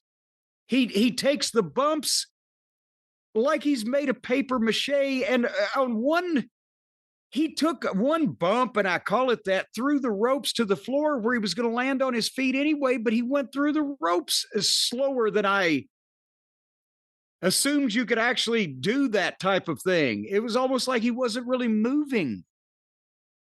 I've never seen a lazier, more boring, unmotivated motherfucker in wrestling history than this Okada right at this particular moment. Whether he was great in the past or not, it is ridiculous for anybody when he goes to nose with somebody and the people chant, "Holy shit, they only got part 2 right." It ought to be bullshit. We got to watch this guy stink the joint out with another son of a bitch and take a billionaire's money for sleepwalking through why are the boys putting up with this? Why the fuck? Okay, if the fans don't want to complain, are any of the boys saying, "Don't book me with this fucking guy because it's bullshit"? I'm not going to fucking work with a guy that won't do any more than this. It's not like he's made any fucking difference in their business. Regardless of whether you think AEW business is good, bad, or indifferent, Okada has made the same impact on it as Stokely. And Stokely tries harder. So finally, Okada hit him with a tombstone, didn't cover him, pulled him up and hit the shitty clothesline to beat him. Isn't the tombstone traditionally the most feared move and most devastating move in Lucha Libre, and people are disqualified for doing it, and the recipient is carted out in a fucking ambulance? Did they just come in here trying to the cathedral of Lucha Libre and just shit all over their big fucking move? That was my first thought too, and again, I think it was an automatic disqualification if the referee saw it. And also, that was just if it was a pile driver, let alone a tombstone, which I guess inherently is supposed to be more dangerous than a pile driver. And hold on here now. What is the Lucha name for the tombstone? The Martinet? Was that what it was back when their wrestling was good too, like ours used to be, till it got fucked up in both countries? I don't know. The point being, if you're supposed to be so authentic to Lucha Libre, they just went in and took a shit on their big move, didn't they? Maybe the modern Lucha experts, have they ruined it for you down there too? Let us know. And then they beat Mark up some more, him and Don Fallis. And they were an hour into the program at that point. You know what the problem is too? Mark Briscoe getting booked like shit and losing every single match, no matter who he's against, doesn't hurt, hasn't hurt to this point how over he is. And I think that gives a booker false security that I could just beat him, I could just beat anyone. To all these guys over and over again, it doesn't matter. But it matters. And, you know, Mark Briscoe's getting bigger matches. He doesn't win any of them. You know, I'm not even saying push him big right now, because I don't know if you should, even though I like him because of the way he's been booked. But well, that's the thing is He stays over because he works hard. He has an incredibly appealing gimmick that appeals to any kind of wrestling crowd. He's got a ton of personality. And the problem is not Tony shouldn't be looking because Tony's not a good booker and not an experienced booker. Well, a guy in Briscoe's position right now, you don't look at how good he's over and say, well, I can do that with anybody. He should be looking and saying, my God, if I hadn't fucked this up 2 years ago when I had the chance, how good would he be over? It's more the fact that this guy's been shot numerous times in both legs and has still crawled across the desert on his belly. Imagine what he could have done with both legs. That's the problem, is that Tony's not smart enough to see that. I agree. But anyway, then we came to the star of our show. At least it was the star of this show. And boy, again, what MJF, they're keeping him on his toes. And maybe this will keep him from having any kind of cognitive decline when he's older, that he's got to be this nimble and be able to think on his feet to duck and dodge and move away from all the obstacles and the various projectiles that they're putting in his path and swinging at him and flinging at him and trying to get something out of the most trying of situations. MJF versus Mystico. And Brian, Mystico was Sin Cara in the WWE, and we weren't watching it, right? That was that long ago. Well, the original Sin Cara, because then when they fell out with him, they replaced him with a different guy as Sin Cara. Yes, but he was the first Sin Cara. The original, and yes. Yeah, we weren't watching that shit. So I can pretty much say that this is the first full-length Mystico match that I really watched and paid attention to. But he has been, is he as big as he used to be down there? He was the big star down there. He was a big star from the moment he debuted in the gimmick. And then he went to WWE. I believe CMLO replaced him with a different Mystico because that was their gimmick. They just wanted to keep using the gimmick.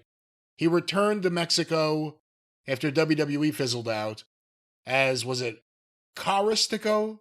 A combination of Sin Cara, and Mystico.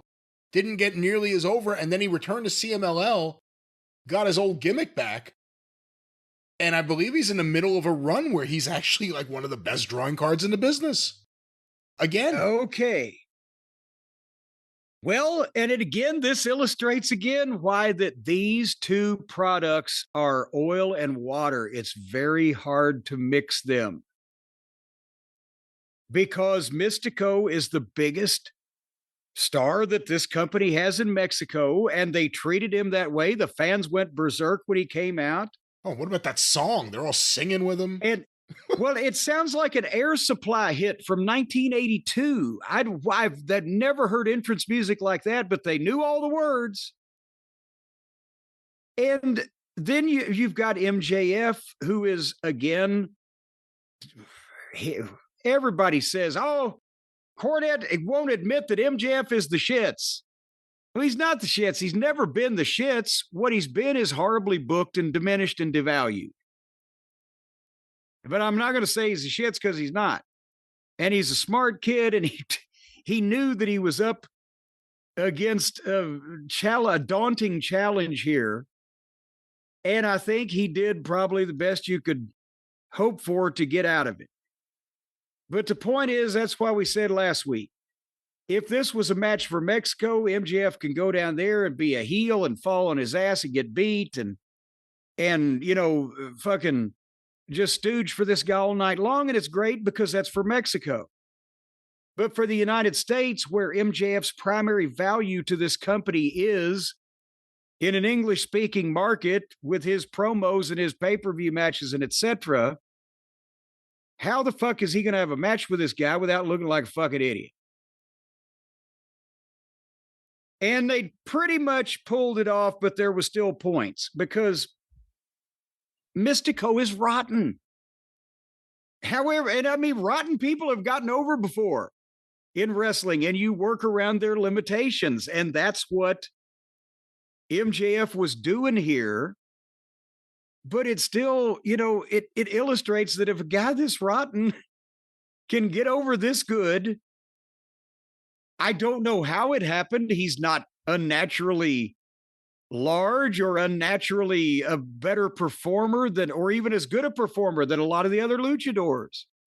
I don't know what kind of charisma he has because he didn't speak and I wouldn't be able to understand him anyway. But goddamn, he's rotten.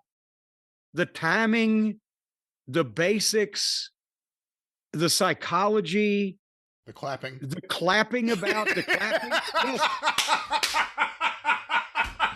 I mean, so MJF was calling it. He was keeping it simple at the start. He was working as a heel.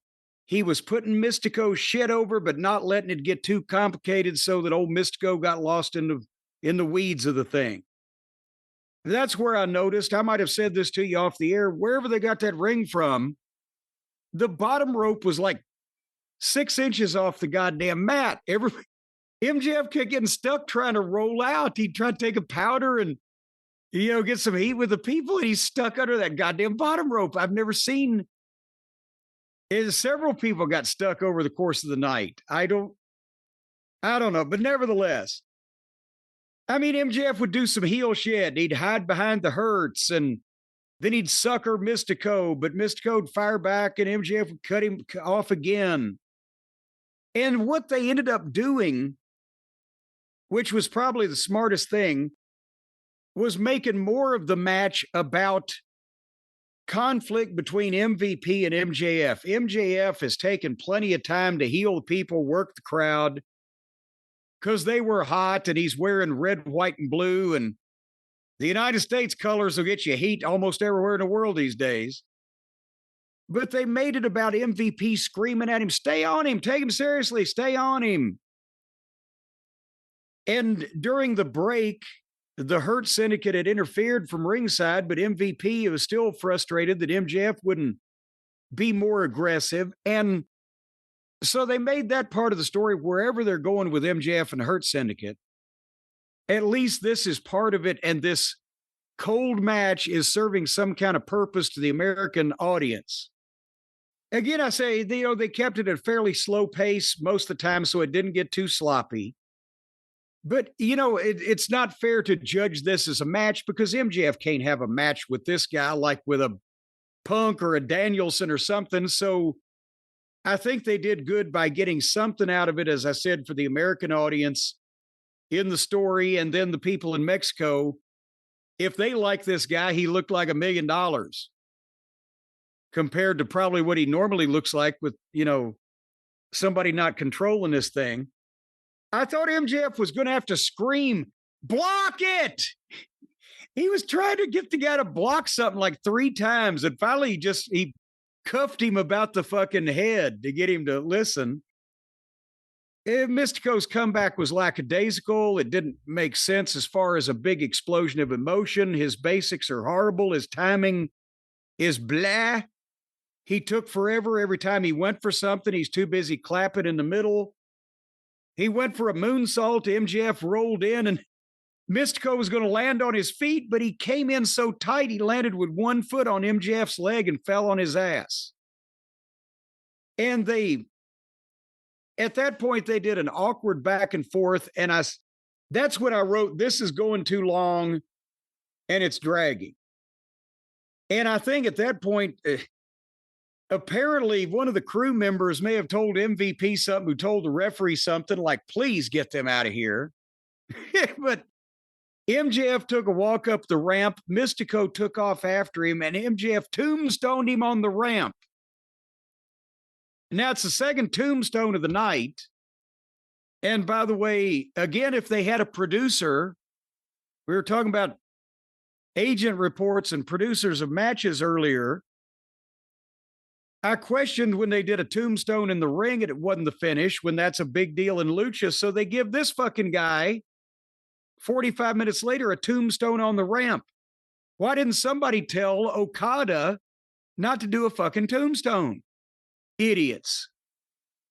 So MJF goes to the ring and wants a count out. And at 4, Mystico sat up like he was the Undertaker. And he was in the ring at 8. And I wrote, this won't stop. The first, if they went 20 minutes, well, they went 17 minutes bell to bell. I wrote it down. So the first 12 or 13 weren't the worst thing in the world. Then he has to start putting this fucking idiot over. They balanced gingerly on the top rope for quite some time, making sure they didn't fall off so that Mystico could arm drag MJF off the top rope, and that was phony as fuck. Mystico got the arm bar, but MVP had the referee, so MJF got Mystico with a nut shot and got a 2 count. So now Mystico's been on the ball machine at the gym. So then they stood up and MJF kicked Mystico in the balls in front of the referee so that he could get disqualified. So I can only assume, because MJF is not an idiot, that this little goofy prick didn't enjoy just the idea of getting up after a tombstone on the stage and beating the count and then doing all this other shit to him and then fucking getting kicked in the balls. He had to survive the first ball shot. Because why on earth would MJF have hit him in the nuts twice unless Mystico insisted on kicking out of one of them? So then they all 3 beat Mystico up. And then MJF goes for the mask, and he grabbed it and just snatched it off his fucking... I mean, I've pulled panties off easier than that, especially when I was wearing them myself. But there was no struggle. There was no goddamn... I've got the mask by both hands on top, and he's trying to hold the chin, and I'm pulling, and the people, oh my God, don't do it. And he rips it out. He just grabbed it, pulled it off. And Mystico covered his face. And then here came, and I don't feel bad about this. I don't know who here came, because 3 masked guys came out, and the announcer said, well, there comes Bandito and Templario, and they're here. They didn't know who the other one was. And they came out and distracted MJF and the Hurt Syndicate, Lashley and Shelton, while Kevin Knight and Hong Kong Phooey came from the back of the ring, got on the top rope, and drop kicked both Shelton and Bobby when they turned around, missile drop kick off the top rope. This is another reason why I believe they apparently don't have producers. Because what happens if 2 guys turn around and get missile drop kicked off the top rope by 2 different people coming off the same or the different turnbuckles on the same side of the ring? Where are they going to bump? They're going to bump straight backwards into MJF's legs. Lashley almost broke MJF's legs. How could you call that verbally and not fucking see that coming a mile away?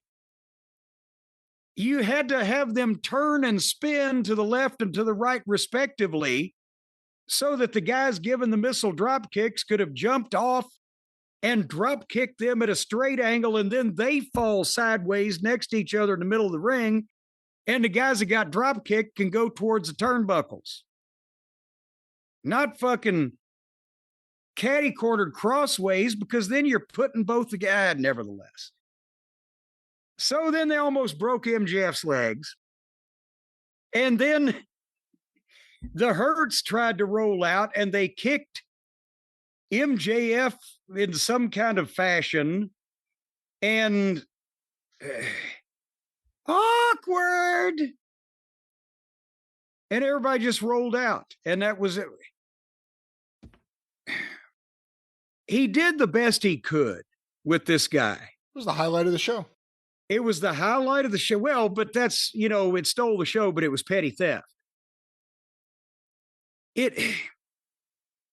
I think if the guy had apparently not insisted on being Superman, or if some way Tony Khan had not insisted on make this guy Superman, what he had done up to the point where they went down the aisle and did the tombstone, it was just starting to drag. If they'd have got out of it right there with the ball kick and the DQ and the whole 9 yards, I think it would have been wonderful. It still wasn't bad, but goddamn this guy, Mystico. What the?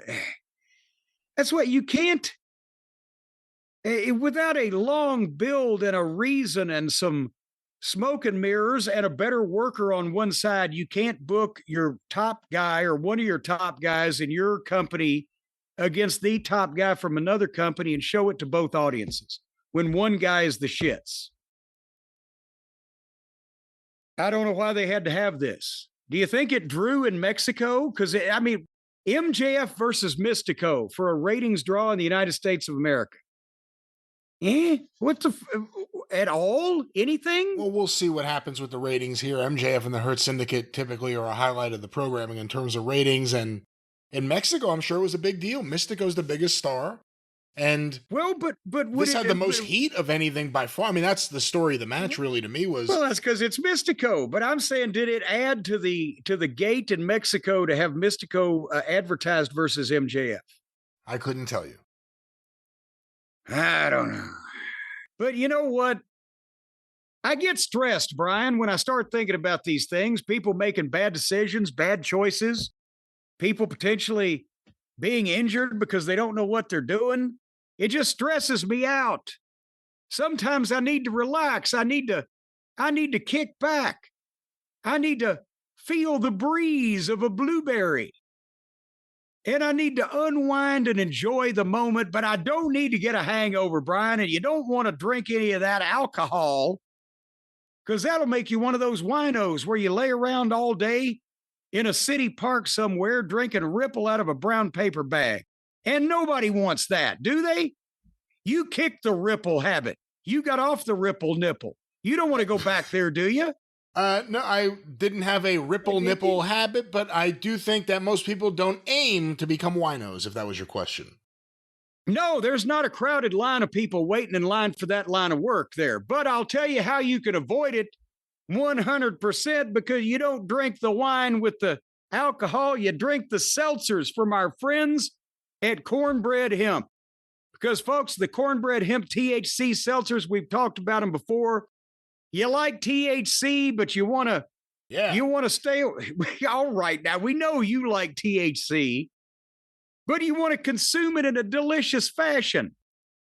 Well, now you've got a THC seltzer that tastes and feels amazing. It's perfect for spring and summer. Actually, THC perfect for any time that there's weather about. Yeah. It's a low-calorie drink, 30 calories, 5 grams of sugar. That ain't much.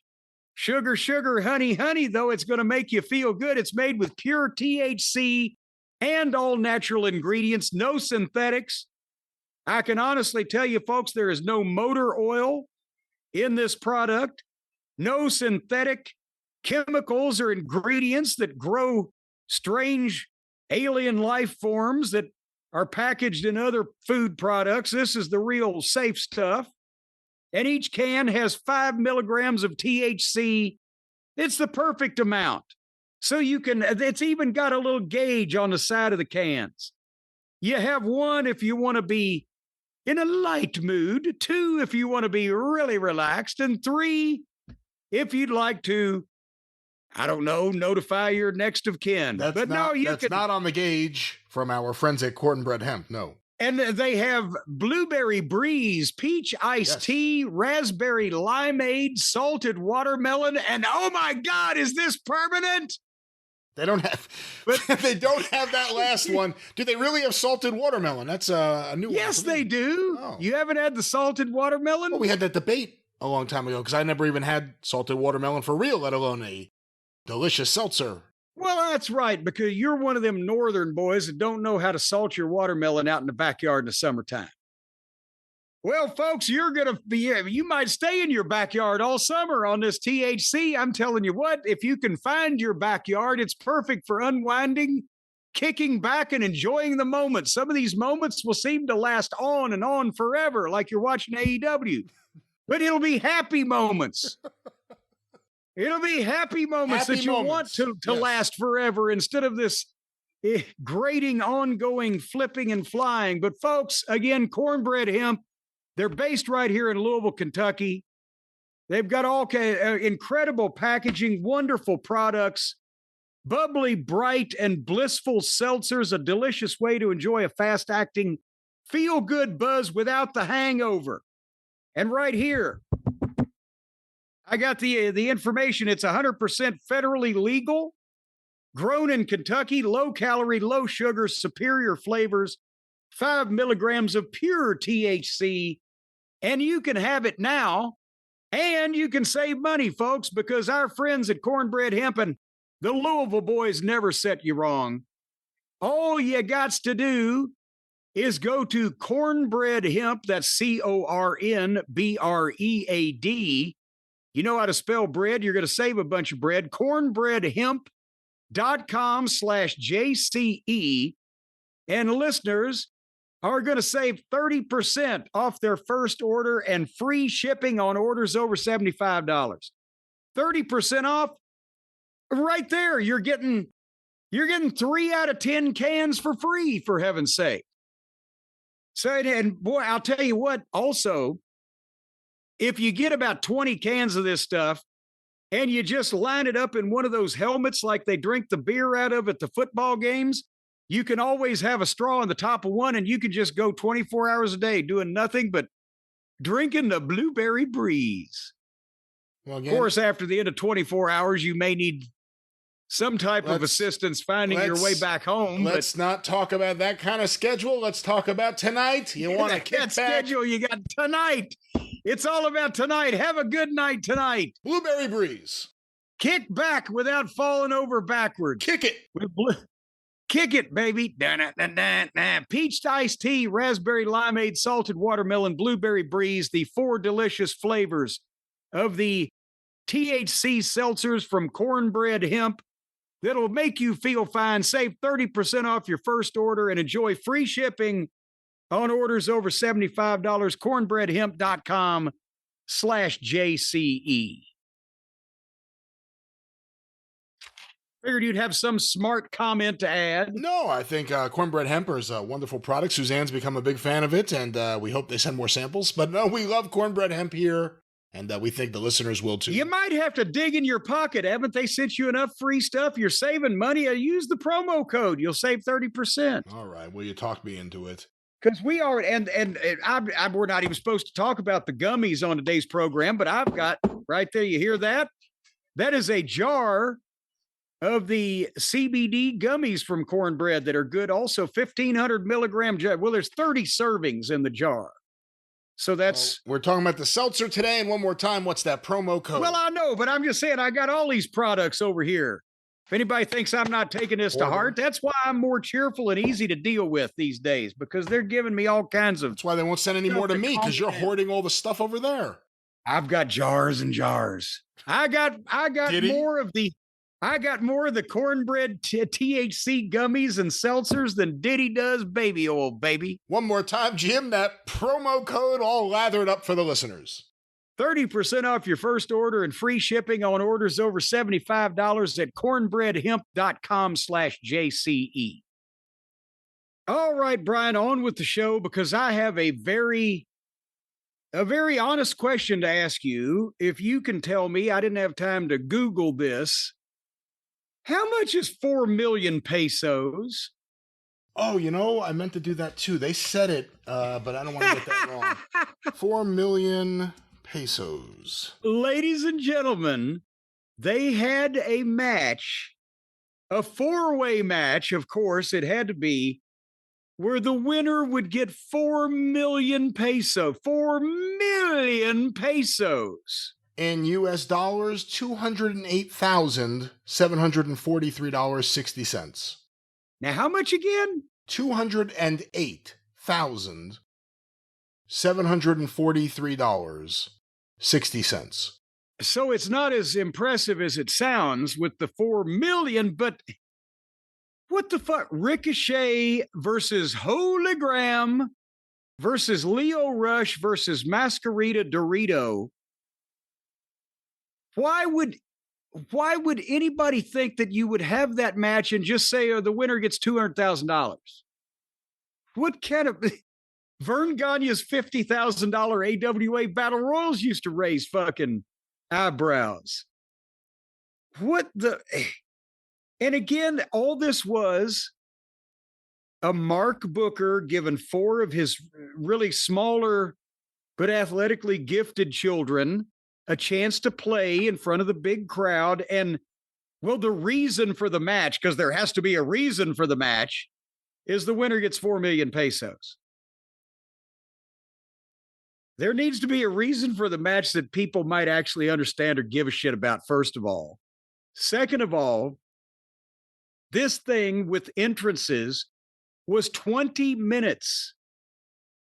And yes, it was one of the more ridiculous exhibitions of team gymnastics that you're ever going to see. But they've got a 14-man tag team match at the start of the show. They got a 10-man tag team match to close the show. They've got these goofy stipulations everywhere, and they got to gimmick this up too with the 4 million pesos, just so the kids get to play.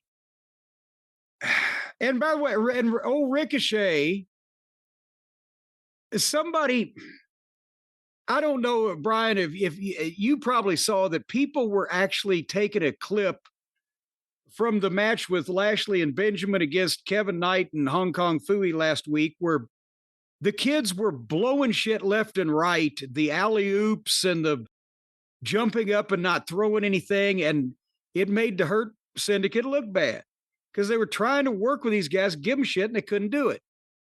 The AEW fans were putting that same clip up on Twitter going, see, the Hurt Syndicate, they're not working with these guys, and they're not good as these guys. They thought it was their fault.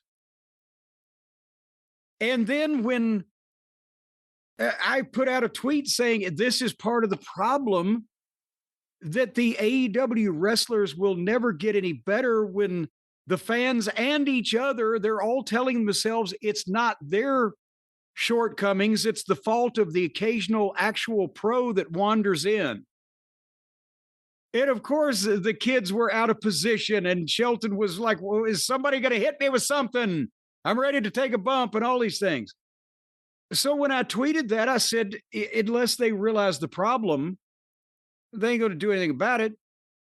Some guy tweets, hey, Ricochet, what about this? And Ricochet wrote back, who cares what he thinks?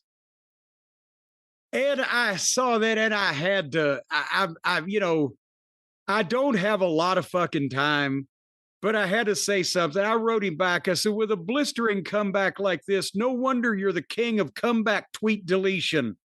Why didn't Tony hire you your own writer too? I love comeback tweet deletion.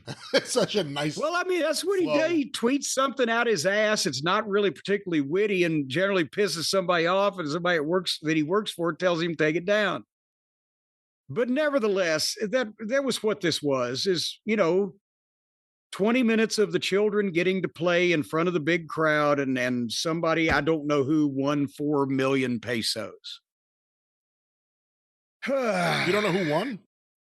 I didn't really pay attention to notice who won. I don't know either. Well, there you go. I thought you would know. Who do you think won? Let's look it up real quick. Well, now one would think that Leo Rush didn't win. Normally, if this was America, Ricochet would win because it's Hologram and Masquerita Dorito. But since it's Arena Mexico, Hologram. I bet Hologram won. All right, well, let's find out. Going to the notes from the wrestling news. I apologize, the Gardeners just arrived off schedule. We've talked about this. They're not gardeners. They're lawn mowers. They're just mowing. They're not fucking planting flowers and fertilizing the goddamn seeds so that they poke up to the sky. Hologram won a 4-way. Well, there you go. Had to be that way. Mama says it bees that way sometimes. It had to be the luchador that Tony created himself? Well, one would think if it was, if besides the fact that there were two luchadors, one of them probably won it. Hologram is the one that Tony created, where Dorito is just the one that Tony snacks on when he's stoned. Then we got the CMLL women's title with Mercedes Moon and Zeuxis.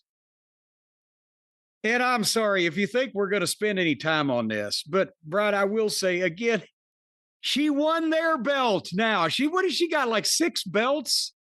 They keep feeding this fucking idiot's ego. We're giving her all these belts, and that's why she thinks that her shit's any good. She's the biggest female waste of money. She equals Okada on the other side. If you put the two of them together, they're a money pit. But I think she's going to have to get a bigger team, because even a camel couldn't carry all those belts. You saw who's on her team now. Did you see the news this week about who she's dating? I didn't know she was dating members of her team. I thought they're just the ones that couldn't find her way out of the woods. But who's she? Word came out this week. She tweeted out or Instagrammed out or whatever the fuck a picture of her with someone, the face covered. She's dating the Beast Mortos, Frank the lawyer. That's the new power couple in AEW. Stay tuned, ladies and gentlemen. Let's see where this goes. Mercedes and the Beast, coming soon. Mercedes and Frank. Just a couple of crazy kids out to make their way in this big, wide, wonderful world. Well, she won this too. So, she doesn't do a job even in a foreign country with the other favorites. She won all the belts. And then Tony Storm came in and German suplexed her, and then the referees were right there. Because, God damn it, it's one thing when Moxley and his bunch comes out and tries to pour Drano down people's throats, or there's active beatdowns of major stars that go on for minutes at a time. But when these girls get in a fight, we got to send some shit out there to pull them apart. All righty. Are you ready for a brief commentary on the main event of the evening, Brian? And by the way, this was a 2.5-hour program that still overran, as we mentioned. They were already well past 10 o'clock when they got this sorry state of affairs in the ring, the 10-man tag team match. Let me see if I can keep track of these teams. You had Will Ospreay, Samoa Joe, Powerhouse Hobbs, Swerve Strickland, and Shapoopy, with Prince Nana in the corner, taking on Frank Mortis Esquire, attorney at law, Dick the Boozer, Wheeler Useless, and the Cucamonga Kids with their corner person, Marina Schaefer. And the reason why that Frank was in the match was because Claudio apparently was on the same flight or car or burro or whatever as Cash was, and he wasn't there either. And that was the main event. Did you notice the one difference in Dick the Boozer and the Boar Horseman's presentation this time around, Brian? The very glaring difference? Other than the Beast Mortos suddenly joining their group now that he's part of Other than possibly someone coming in a helicopter to land on top of you? Again, they were supposed to be here yesterday, but it rained, so they're here now. Yeah. They didn't come through the arena. Their entrance, they came. Yeah. What's there an arena they may actually get knifed in? They don't come through the arena. Yeah, exactly. When all of the people are like, oh, we love all this phony, silly wrestling, and Moxley can act like a badass, but when there's a very possible chance that they could just be disemboweled on the way to the ring, they come down the ramp like everybody else. So, I can't tell you, I didn't, again, watch a lot of this because it's just the same thing over and over, and you know what you're getting. But in principle, in generalities, it's the same thing with these two. And because they have position, they get to determine how everybody else in the match acts, whether they can work or not, whether they're in the ring with talent or not. The Cucamonga Kids are going to have this nonsense match.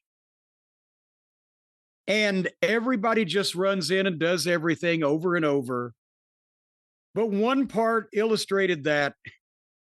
At one point, and this is another reason why everybody looks stupid and why people can't get over, and why I know on one side, Samoa Joe probably, if he hasn't just given up and said, "Oh, fuck it," he probably wanted to kill somebody, because he's the one on that side that's smart enough to know that they were being buried. But the Hardley boys will get in the ring and do it 2-on-1, not a spot, but spots, 2-on-1 spots with Ospreay forever. Not only in front of the referee, who was the corpse referee, the Buckaroo's his little handpicked stooge that lets them do whatever they want.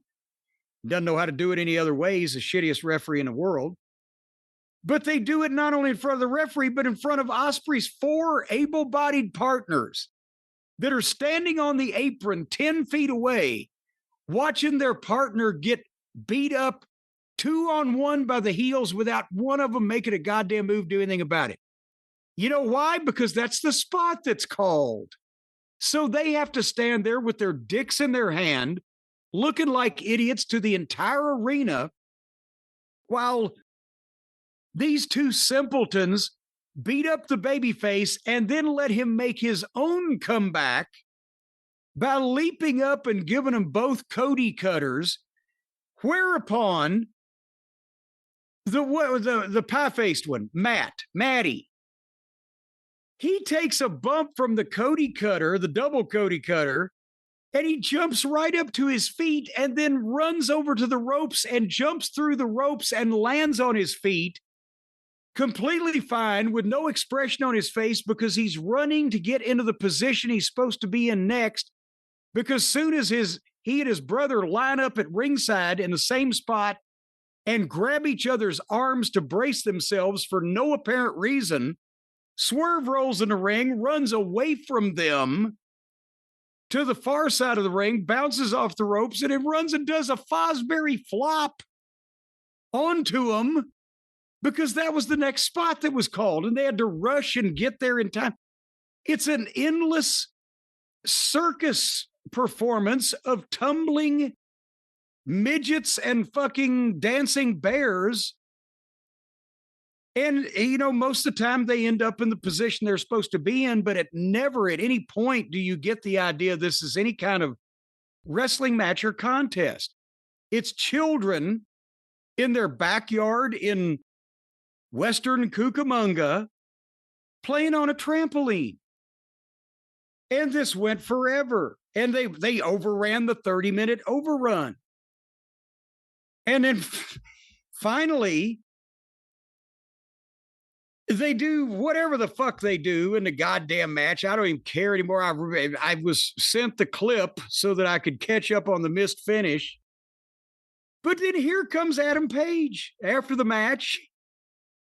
And he and Moxley just get in the ring and have the face-off. And then they start trading fake forearms to build this big stadium match.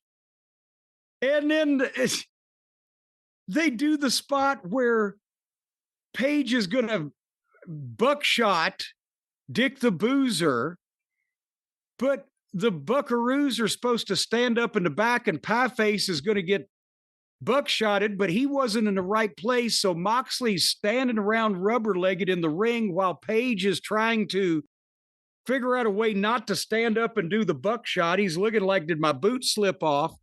And finally, when he sees Nimrod Jr. get in the right position, he comes over the top with the buckshot. Moxley ducks and he clotheslines his former friend, whose brother goes, "How could you do that?" Well, don't get in the fucking way. And then everybody just left.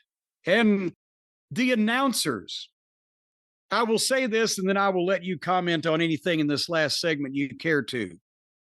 But the announcers are trying to sell Owen Page and Moxley and what's going to happen with his former friends and all this other thing. And Brian, because I was sent the clip on YouTube. And you know how as soon as a YouTube clip is over with, an advertising message will pop up pretty immediately? Yeah. I swear to God, to cap off this journey through hysteria that was this tag team fiasco, or this television fiasco with all these multiple tag team matches, the announcers finally say, we'll see you back right here next week on Dynamite. And boom, the spot kicked in.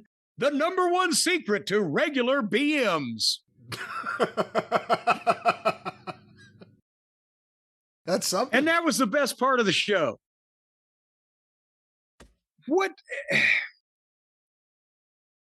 You can't, by the time that they do anything that's supposed to promote a match that they've got coming up at a big show or a stadium or whatever, it's at the end of the show where you've seen everybody do everything. Everybody's done everything in this fucking segment. And it's just, what? This was just, like I said, the best way I can describe this is you go to the circus and they've got the tumbling clowns and there's like 12 of them and they're all doing their routine. The end. Well, that was AEW Dynamite, and we'll do the full ratings. I see you didn't have any fucking comments to make on that final segment. What am I going to say? The Young Bucks, Young Bucks look worse than ever in terms of just appearance-wise. Like, not, you can always say, oh, they didn't play wrestlers, but at least that one that was going bald looked like he was kind of in shape. He looks like complete shit now. The other one's just smaller and frumpier than ever. Well, as they're getting pasty and pudgy as they enter their 40s, and they were never athletes to begin with, so they never fucking went to a gym. I'm allowed to say that because I was never an athlete either. But in all honesty, most of my work looked better than the Bucks's. I didn't do flips. I just did wrestling stuff. And we'll have more about this story on the drive-through because the quarter hours are not in as we are finishing the recording now, but the overall number is being reported by Dave Meltzer. Oh, well, then let's take this with a grain of salt mine. I have to think he has a source here that must have given him this, and it was probably named Tony Khan. AEW from Mexico City, 736,000 viewers. Oh, I'm having a hard time believing that, aren't you? Doesn't include Max. Biggest 25 to 54 number since April 2024. Brian, why would over 100,000 more people watch this show than did last week's or the week before with what they had advertised here? I don't know. I'm dying to see the quarter hours. That's why we can't do a real segment on this until we see the proof in the pudding. Has some ongoing tournament that's been going on for the past 4 or 5 months suddenly come to an end? Well, the NBA's winding down. Yeah, I mean, that's what you could say, yeah. I gotta hear more details on this. Well, we will have more details on the drive-thru in a few days, but that was AEW Dynamite Grand Slam from Mexico City at Arena Mexico. Yes, and not the gardeners in back of you that I'm still hearing now. You've talked me into it. Anyway, folks, we're done for today, but we'll be back with more in just a few days on the drive-thru and continue all these things we've been doing. And until then, for Brian, I am Jim. Thank you, fuck you, and bye-bye, everybody.